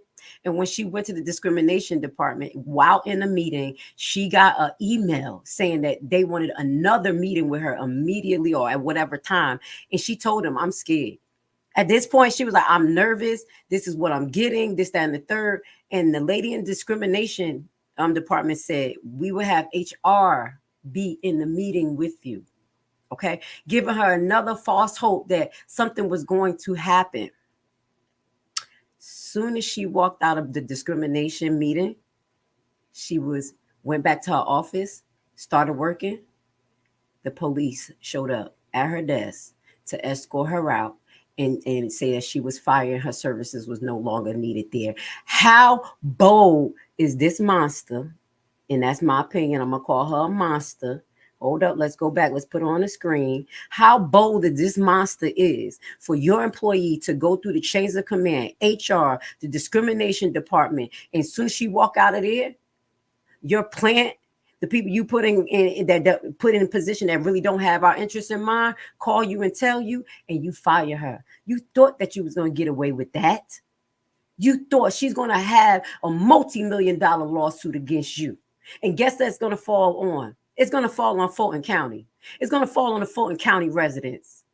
just because of this monster. So I wanted to just break down a little bit of what was going on with the whistleblower and how arrogant and pompous this woman is, and how she reminds me, don't freeze on me. She reminds me of her. Okay? This is our comparison today. Now, we're going to move forward just a little bit. I want you guys to see the product of Miss Fani Willis in activity and or her behavior. Okay, let's put this gentleman on the screen real quick. This is one of the alleged old YSL members. And this gentleman right here, his name is Mr. Stevenson, Mr. Stevens. That's his last name. Look, they're gonna put his picture on. Look, a product of Atlanta school systems. No disrespect, but we could do much better, especially we have funding. Now, at the beginning of this clip, you're gonna hear Miss Love, the lady Miss Love, who sure enough don't seem like she got love, is going to be talking to this gentleman about his testimony. Now, what I'm highlighting here that I feel like is a form of entrapment. Okay. Maybe I'm going to break it down before or after. Let's let it play. And I'm going to tell you why I think that these witnesses was entrapped to come in here and actually, make statements against their co-defendants, people who they don't know. Half of them don't know each other and all types of stuff. But this is how they got all of these witnesses here, by the tactics of these prosecutors that Fani Willis is taking funding from and fueling Atlanta, Fulton County with prosecutors instead of programs. This is one of the monsters that she has. And I'm going to call Miss Love a monster. Rah. A member of Rock. And if you were aware, was Jeffrey sleeping on the walkway of the tour bus to let other people sleep in the beds? Yeah, everybody's fall asleep anywhere, wherever you can. Yeah. Sorry, y'all. You just fall asleep wherever you got space to fall asleep. And that's some hood shit. That's what we do. Let me fast forward a little bit so y'all can listen to what he's saying. Did Jeffrey make it known that he wanted to show people there is life outside of Cleveland Avenue? Objection, Your Honor. I sustain the question. Is this the first time that you really ever, except for jails and custody, I'm excluding that. That's Miss Love with her old bucklehead making me already aggravated. Is this really the first time, because of Jeffrey Williams, that you and others ever left the area? Listen. That you grew up in, born? Objection as to others. I sustain the question. If you know, as a form. Just talk about yourself. I would never, I ain't leave out of 285 for real. And how about private planes, airplanes? Do you know whether Jeffrey would take private planes to travel? Yes. And would he allow other people to see what it's like to fly? Yes. And these are all new experiences. Yes. And would you ever experience the fact that there's life outside of Cleveland Avenue? Objection. It's kind of vague. I'll sustain the question as a form, Mr. Steele. Before you pose the next question, ladies and gentlemen, whole thing looking for it. So I'm gonna be able to explain it to y'all. So basically what he was saying is that there's no opportunities in Fulton County. I'm gonna put it together for y'all. I thought I found it just because they had started talking about it. These daggone things are so long, but don't worry, we'll get it for you. But what he was highlighting, that there's no programs in Fulton County to prevent the youth from getting into these drugs and stealing and trying to get money. But there's a whole lot of other things that's going on to lock them up. Around the time of Fani Willis came into Fulton County, there was, right after COVID finished, there was these things called the water boys. The water boys was going around Atlanta highways and intersections selling water. Okay. And they were trying to make money and people were complaining about them. People were trying to get them locked up and everything. That right there should have told you that these young people had no way to make money. They didn't have nothing to do and that they were trying to do stuff. There were things like that happening. I'm going to be honest. And I'm not going to say there's not programs out there that they do host. But guess what? We have to pay for them out of pocket. And if you understand the cost of living out here versus the income, where people having 2 and 3 jobs just to survive out here, you'll understand why the youth just walks around aimless. Okay. So before I get into our last section, where we're going to remind our people who the Boule is, and kind of let you see the marked similarity of what the Boule Foundation was and how it affected the Black community, and how Tiffany Henyard and Fani Willis may be part of the Boule, think they're going to be part of the Boule, but they're sure enough acting like the Boule. Miss Willis, if you go back and you watch the full Senate hearing of the whistleblower, not every, because it's more, it's an hour and 40 minutes left. And in that particular whistleblower meeting, she said specifically, the junior DA program, when Miss Willis took over, there were people outside of the county that were in it, kids coming from all these different states. But she said what she noticed is that these kids were related to the police, the officers, the lawyers, her rich and elite friends. Her niece from Florida was picked up every day from her office.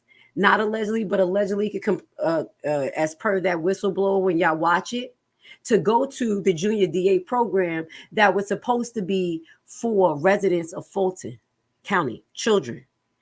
It was mandated that it was supposed to be for children in the Fulton County area or going to the school.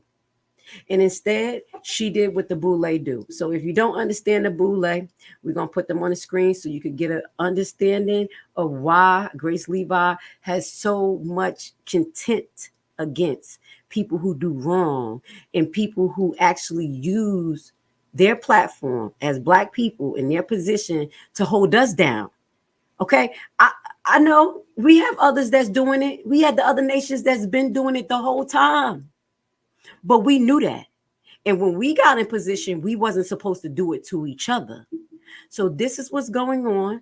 I want you guys to look at some of the links that I put at the bottom, as well as you're going to see some videos that I tell you to look at so you can remember who the Boule is. Remember who to vote out this coming election, and try, as I told Jedediah, put a team together. Put a team of righteous people together that you know are not compromised. You know cannot be bought by money.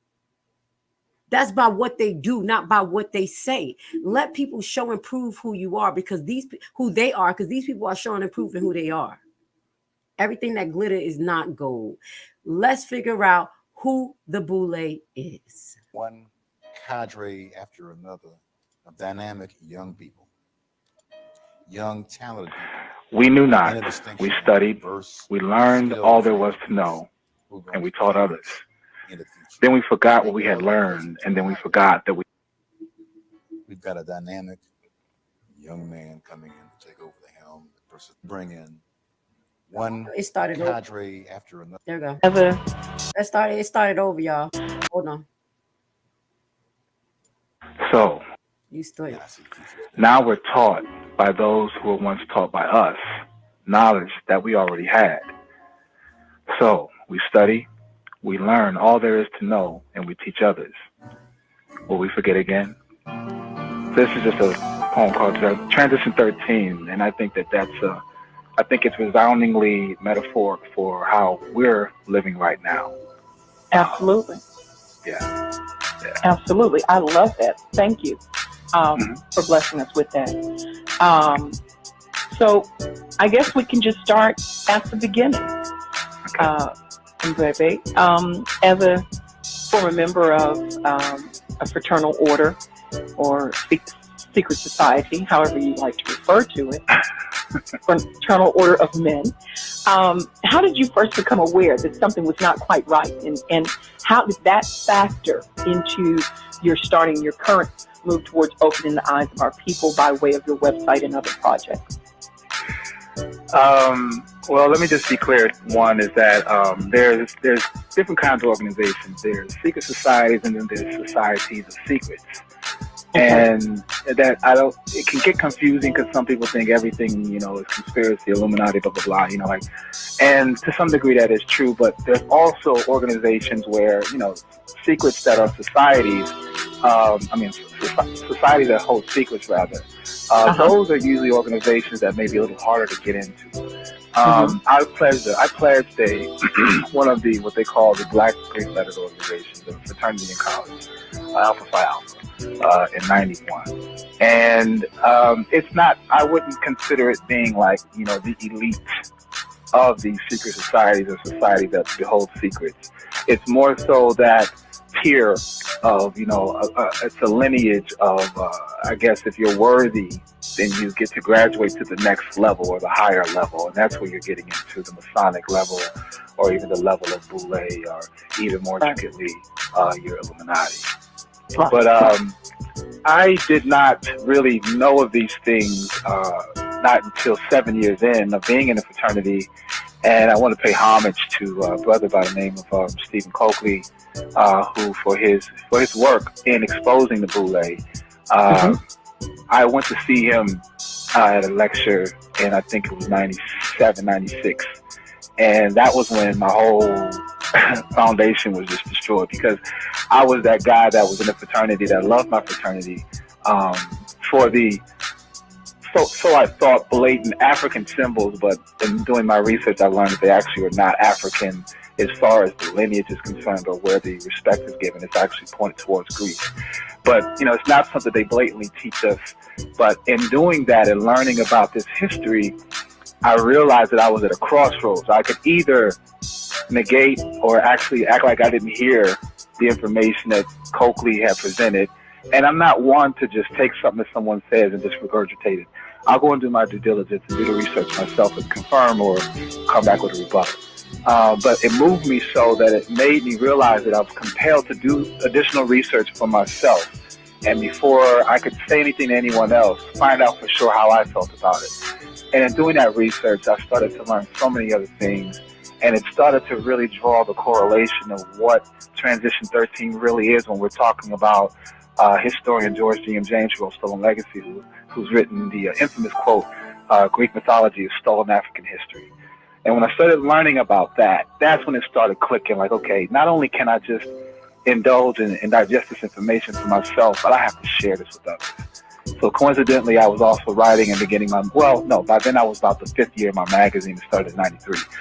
So it just coincided that, okay, this is the vehicle you're going to use to get this information out and create this conversation. Right.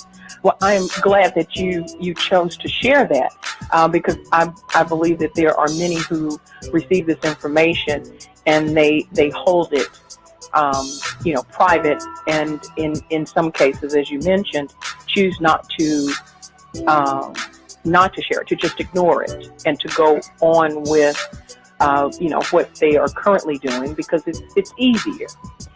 When you talk about receiving this type of information, it changes you. It changes your thinking and it changes your actions. And so it takes a certain amount of boldness to be able to do that and to sign on to something like this and dedicate, your life to it. So I am most moved by, you having the fortitude to shed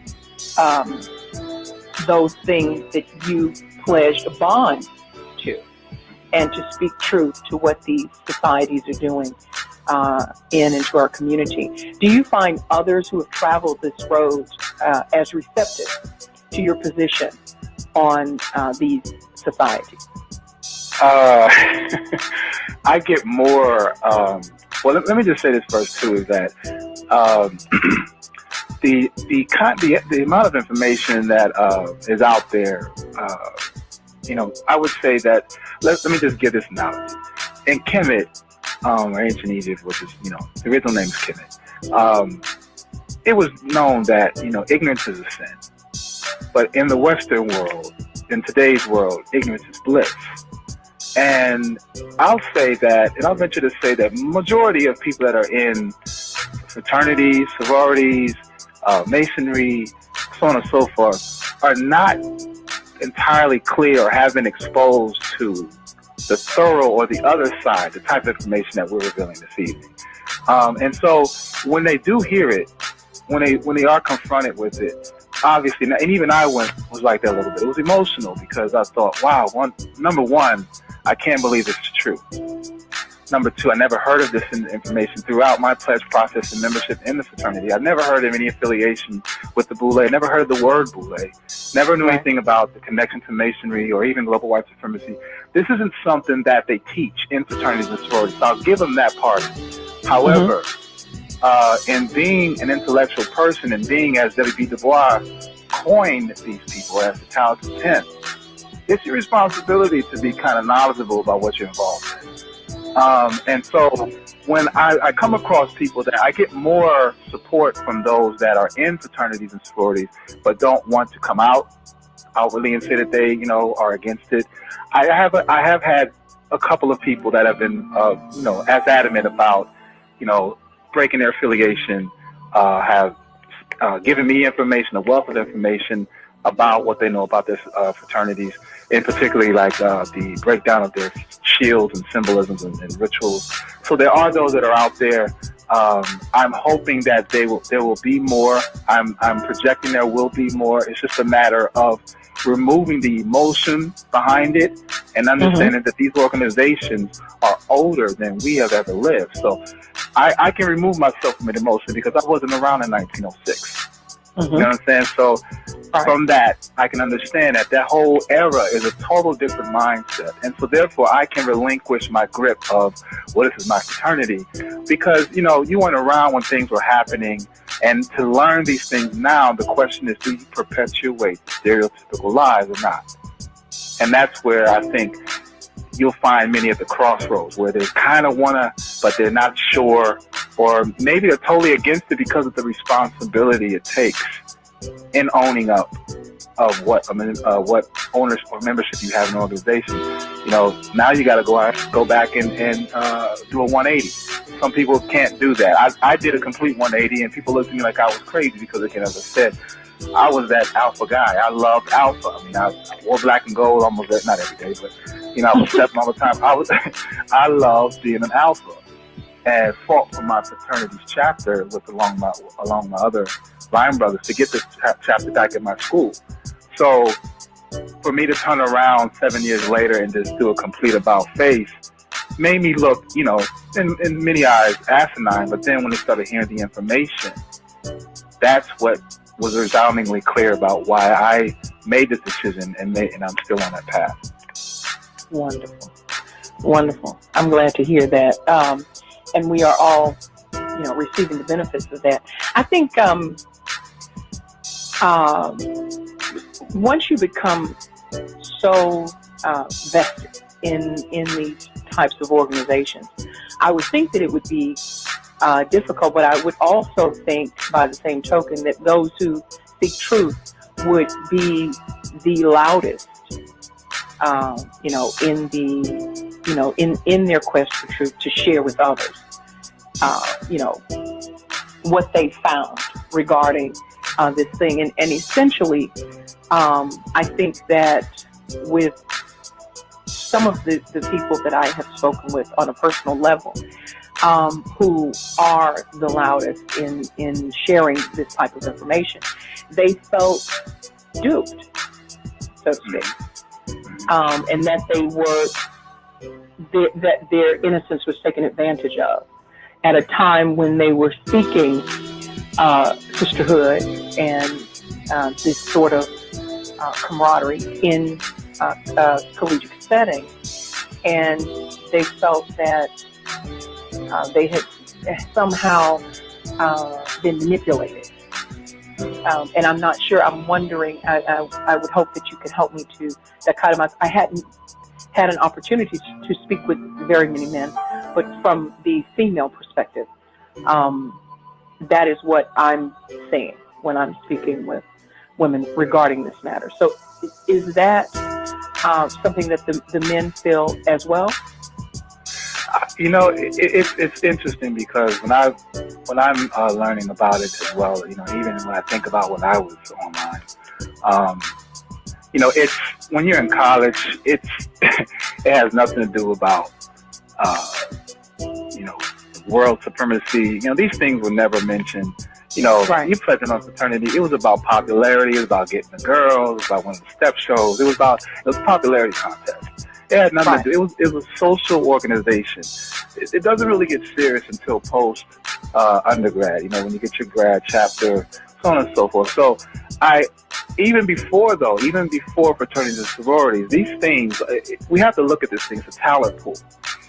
So there's a cartel or an organization that wants to create this mindset or this stereotypical African American or American African that thinks a certain way, that is more privy to be, or more will fight more to uphold the tenets unknowingly of Americanism opposed to their African history or lineage. So we're going back down to Jack and Jill. We're talking about inroads programs, the Battalion. You know, they start early. They start at kids, you know, and basically they groom them into having this mentality. There's a book written by Otis Graham called Our Kind of People. And this book, being in the Boule, he wrote about the what do they call it, privilege, and the lifestyle of the privileged, and the things that they had, and the lifestyle of the way they live, how they feel like they're this bourgeois Negro. This is the one that feels like I can have the White House and white picket fence and so on and so forth. They believe in the American dream and will do anything within their might to make that manifest. So these organizations, they you know, it's not so much that, you know, when you come in, they're like, okay, listen, this is an organization and we're going to be, our goal is to keep African people down. We want to make sure that they don't know about the African history. We don't even want to use the word African. You know, it's none of that. It really is about assimilation, which is the illusion of inclusion. Right. Okay.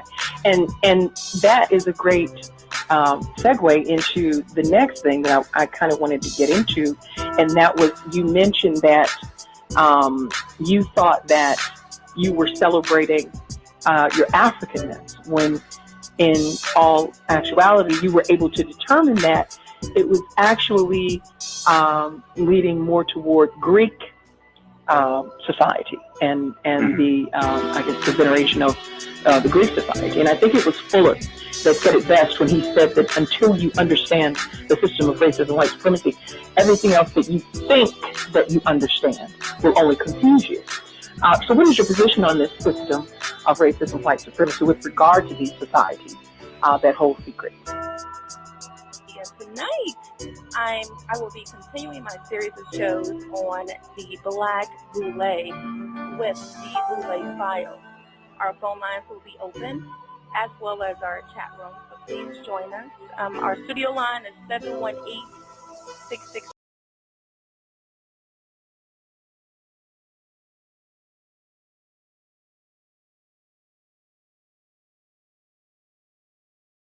Chicago. And then people even challenge him, does he actually live in the city of Chicago? Now, man, Reverend Meeks, he got the biggest church and in one of the poorest neighborhoods of all of Chicago.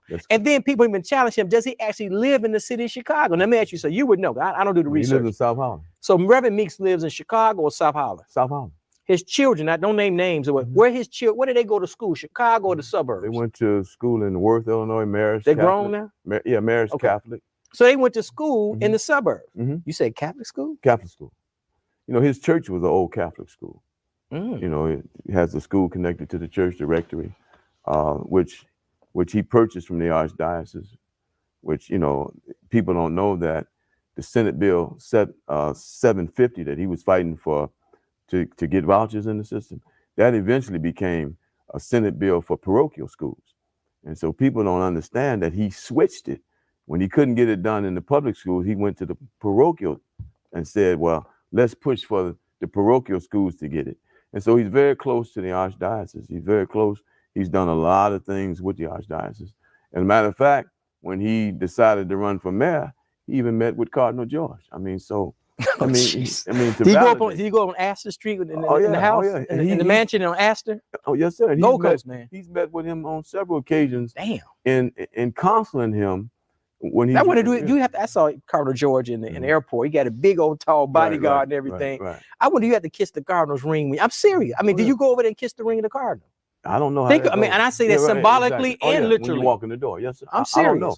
I know they kissed the Pope's ring. Better believe I don't know if they kissed the Cardinal's ring. What I'm saying is that he going up to to mass, and I say that I don't, Cardinal, I'm not saying anything bad about Cardinal George. Don't get me wrong.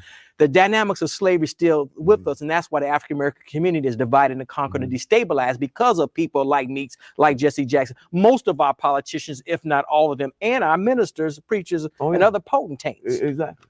They've been able to, be the, I don't know if you know Steve Coakley, who discovered the Boule by accident, which means a French word, which means advisor to the king.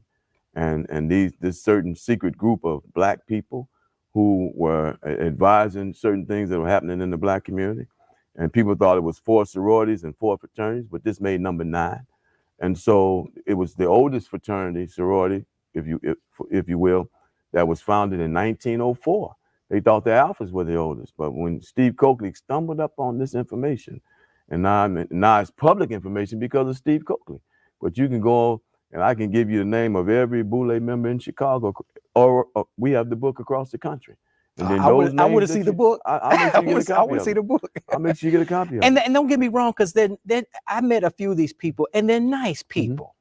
I think they mean well, but I mean, one of the Ashan leaders here in the Boule is Lee Walker, who's a member of the Republican Party. And I questioned him in a meeting one day. I said, why don't you tell people who you really are? You are Ashan, and your wife is one of the leaders also. Tell people that you're a member of the Boule Party and that your job is to be an advisor to the king. They're a consort to the king. Yes, sir. Yeah. And if you look at the emblem, it's a gargoyle with his hands on a paw, and that paw has an urn upon it. And that basically, if you read the information on the paw, is the names that are in the urn, is what the black people are protecting. Jeez. Woo! So what? In spite of all of that trickery and skullduggery that goes behind the scenes, we should still vote for mayor and alderman, right? Yeah, I think we should vote. I mean, but at the end of the day, this 2-party system is a 2 wings, 1 bird. It's still flying in the same direction. And so I think we've been fooled into thinking, Martin King said, that don't join either party. He said, use both of the parties if they support your interests. He said that if you can get the Republican Party to support your interests, then deal with the Republican Party. He said, but don't give your allegiance to either one. What happened after King died was people like Jesse Andrew Young and all those guys under the civil rights industrial complex system, they took the civil rights movement and threw it into the Democratic Party. We've been stuck there ever since. But the thing about voting, I tell people, like, I'm going to early vote. I've early voted the past few elections at the Woodson Library. People should figure out where to early vote, go downtown and vote. It's only like 10 minutes. That's right. It's part of my civic engagement. That's right. Why don't most of us, and you know the answer, why we don't go ahead 2 blocks from my house, or early vote now? It's a really easy process. We vote. You go to the local meetings, the school meetings, community meetings, automatic meetings. Why aren't we more civically engaged, like I say, to make sure that every neighborhood that we live in, African Americans, is safe, is clean, and with excellent schools? Right. Well, I mean, the number 1 voter in this country is the senior citizen. I think the problem with us is there's a lack of connection with this so-called hip hop group who claims that they're going to get involved. I mean, Puffy Combs came up with the vote or die thing. But I mean, how many of them do they really vote? I mean, I've seen some of the hip hop people around the city of Chicago, but I don't know if they're really involved in the process of voting. In the last mayoral election, 22% of the people voted. Daley won with 311,000 votes. There's 608,000 black registered voters in the city of Chicago.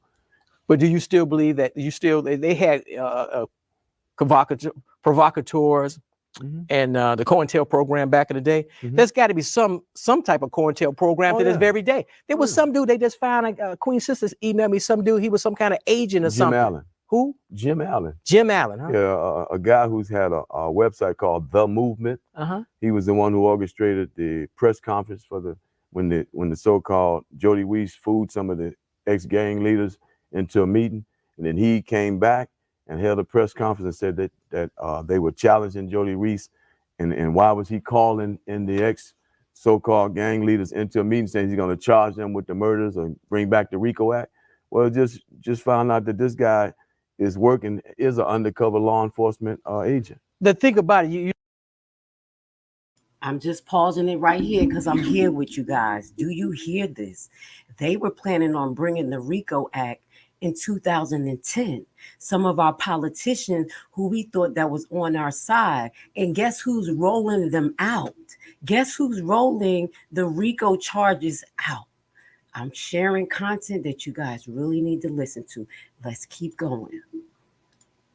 You type in Jim Allen on the computer and YouTube, you can see this guy. Oh, yeah. I mean, type it. Y'all got computers at home. Jim Allen. I don't know about it. I'm just one of people sending me this information. This guy, Jim Allen, he's an agent. He's an agent. Yeah. Wow. He won't say what agency he works for, but he's undercover for an agency. But the whole premise is to make us not vote, make us not civically engaged, make us turn on each other. Exactly. See, people think, oh, y'all black folk, y'all just ignorant and stupid. No, we're programmed to be this way. Here's a guy who said that he was elected the almighty nation leader of the vice lords. Well, what nation of vice lords are you talking about? I mean, are you talking about CBLs? You talking about insanes? You talking about unknowns? You talking about what nation? Four corner hustlers. You know what I'm saying? Which one? You know your stuff. You know, I mean, it's different factions of vice lords, but I think 26 to be exact. So, not to mention the startups, but what nation is this guy saying that he's the almighty leader, almighty nation leader? Now he's calling himself Minister Jim Allen. So if there's a Jim Allen who's been exposed as a government agent, there's probably a lot of Jim Allens that are permeating through our community. They're not filming you or wearing wires. They riding in cars right next to you. Damn. Woo! All right, now we can talk about Rahm Emanuel, the election. Who you gonna vote for if the election were here today? Well, if the election were here today, I would. And that was brought to you by the Boule agents and provocateurs. Mark Sims. This was a video 13 years ago. I have a little bit more to share with you guys because, like I said, a lot of people feel away because Grace Levi doesn't participate in the fraud. But I want to highlight one of our Black brothers who was trying to come up with a plan for us collectively that we all could have took a part in, you know, just to get our political stands at least heard. But because of the Black Boule, I believe this is what happened to our brother. Let's watch.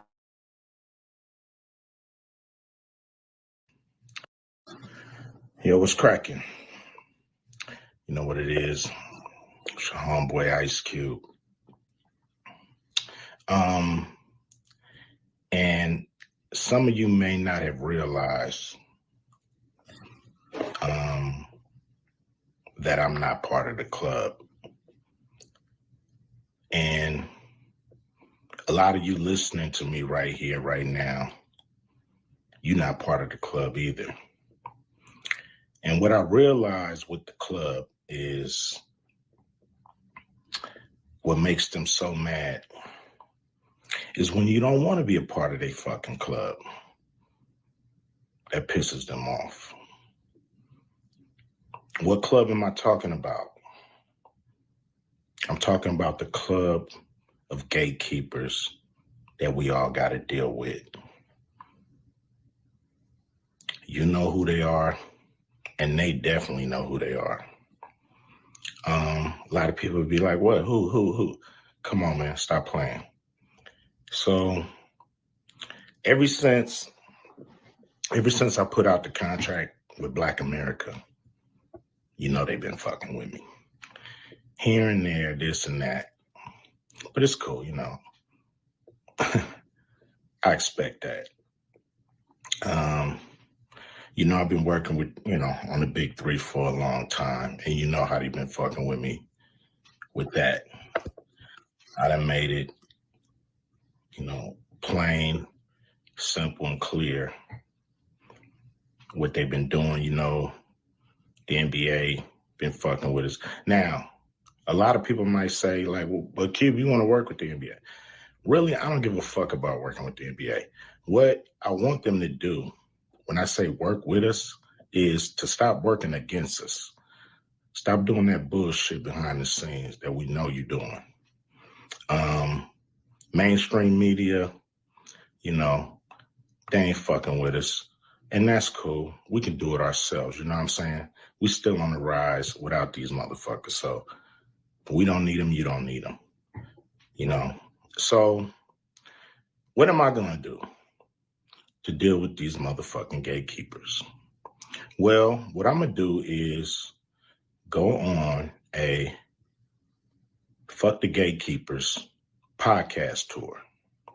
And I'm going to go talk to everybody,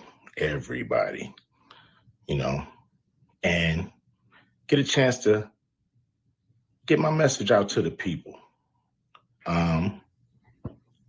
Be able to let people hear from me, you know. And you know, you might agree, you might not. But the important thing is, you know, for me to go on these platforms, say what I feel about what I think. And, you know, some people may get pissed off because I'm going to talk to everybody. I'm not playing. And it's gonna be a crazy summer. It's gonna be fun. Appreciate y'all. Always support the big three. Hopefully I'm doing stuff that you guys dig. You know, I'm not doing this for me. I'm doing this for people that's bored as fuck in the summer with summer sports and want something cool like the big three. So here we are. Appreciate you. Much love, much respect from your homeboy Ice Cube.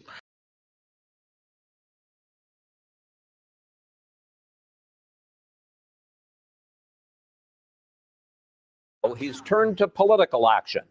Over the summer, Cube released a contract with Black America, calling for reforms to close the opportunity gap in this country. Descendants of slaves, the ones who built this country, are being kind of forgotten in the fray. Cube brought his contract to the two presidential campaigns.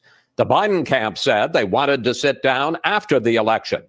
But President Trump's son-in-law and top advisor Jared Kushner met with him for 3 hours. They listened, heard what I had to say, and pumped up their plan and presented it to the people on September, I believe, 24th. We call it the Platinum Plan. 2 weeks ago, Cube praised the president's Platinum Plan to invest $500 billion in Black community. That is when the backlash started. Some people called you a sellout. Some people said you were working with the dark side. He says he doesn't know whether he'll vote for Trump or Biden, but he does have a plan. Has Cube mellowed over the years? I still think it's a bunch of stupid people that keep this system in place. But for the most part, I understand why it's there. Whether Donald Trump is reelected or Joe Biden wins and becomes the new president, what are you going to be doing to try to push the system over the next 4 years? They find pressure points. That's the only way you can push. You know, my daddy told me a long time ago, no matter who's the president, you got to get up and go to work in the morning. And always remember that. So no matter who's the president, I'm going to get up and go to work in the morning.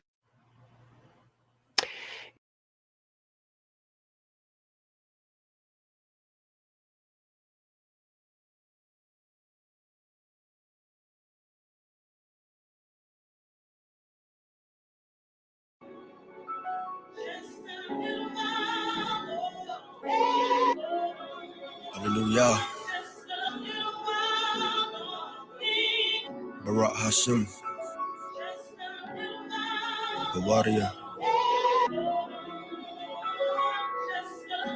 I like this beat. We the bloodline of Abraham. Y'all was about to kill us, but he gave a ram. Messiah laid his life down, he gave a lamb. Tap up in that spirit, cause we able now. Look at the times.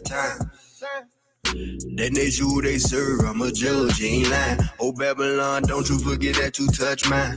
Abraham descendants like the stars in the sky.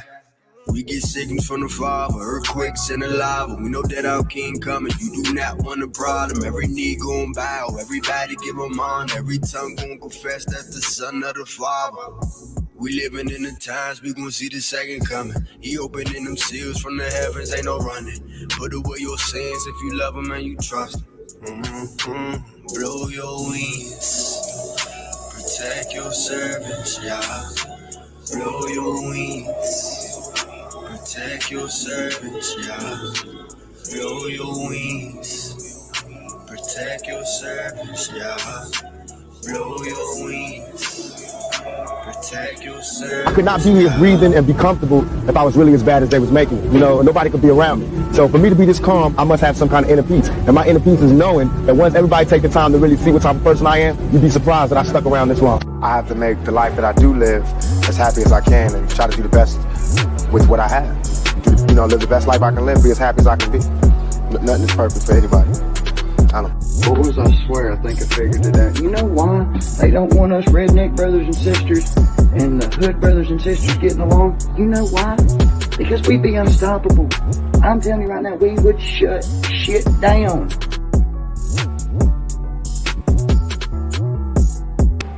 Would you like to learn a brand new and innovative way to invest your extra money that has a low barrier to entry and low competition? What if I told you that it is a guaranteed method to get up to 18 to 20% return on your investment? Tax lien and deed purchasing is the only way to get into the real estate market through the back door. No credit and no loans needed. This method isn't commonly taught, and therefore the competition is very low, for now. Put together a 14-hour info-packed course which will teach you everything you'll need to know to get started. Learn at your own pace, step-by-step guided video and aids to start you on the TLC deed investment process. The course offers many learning tools for new investors, helping ensure you safely invest in tax liens and deeds. Contact us today and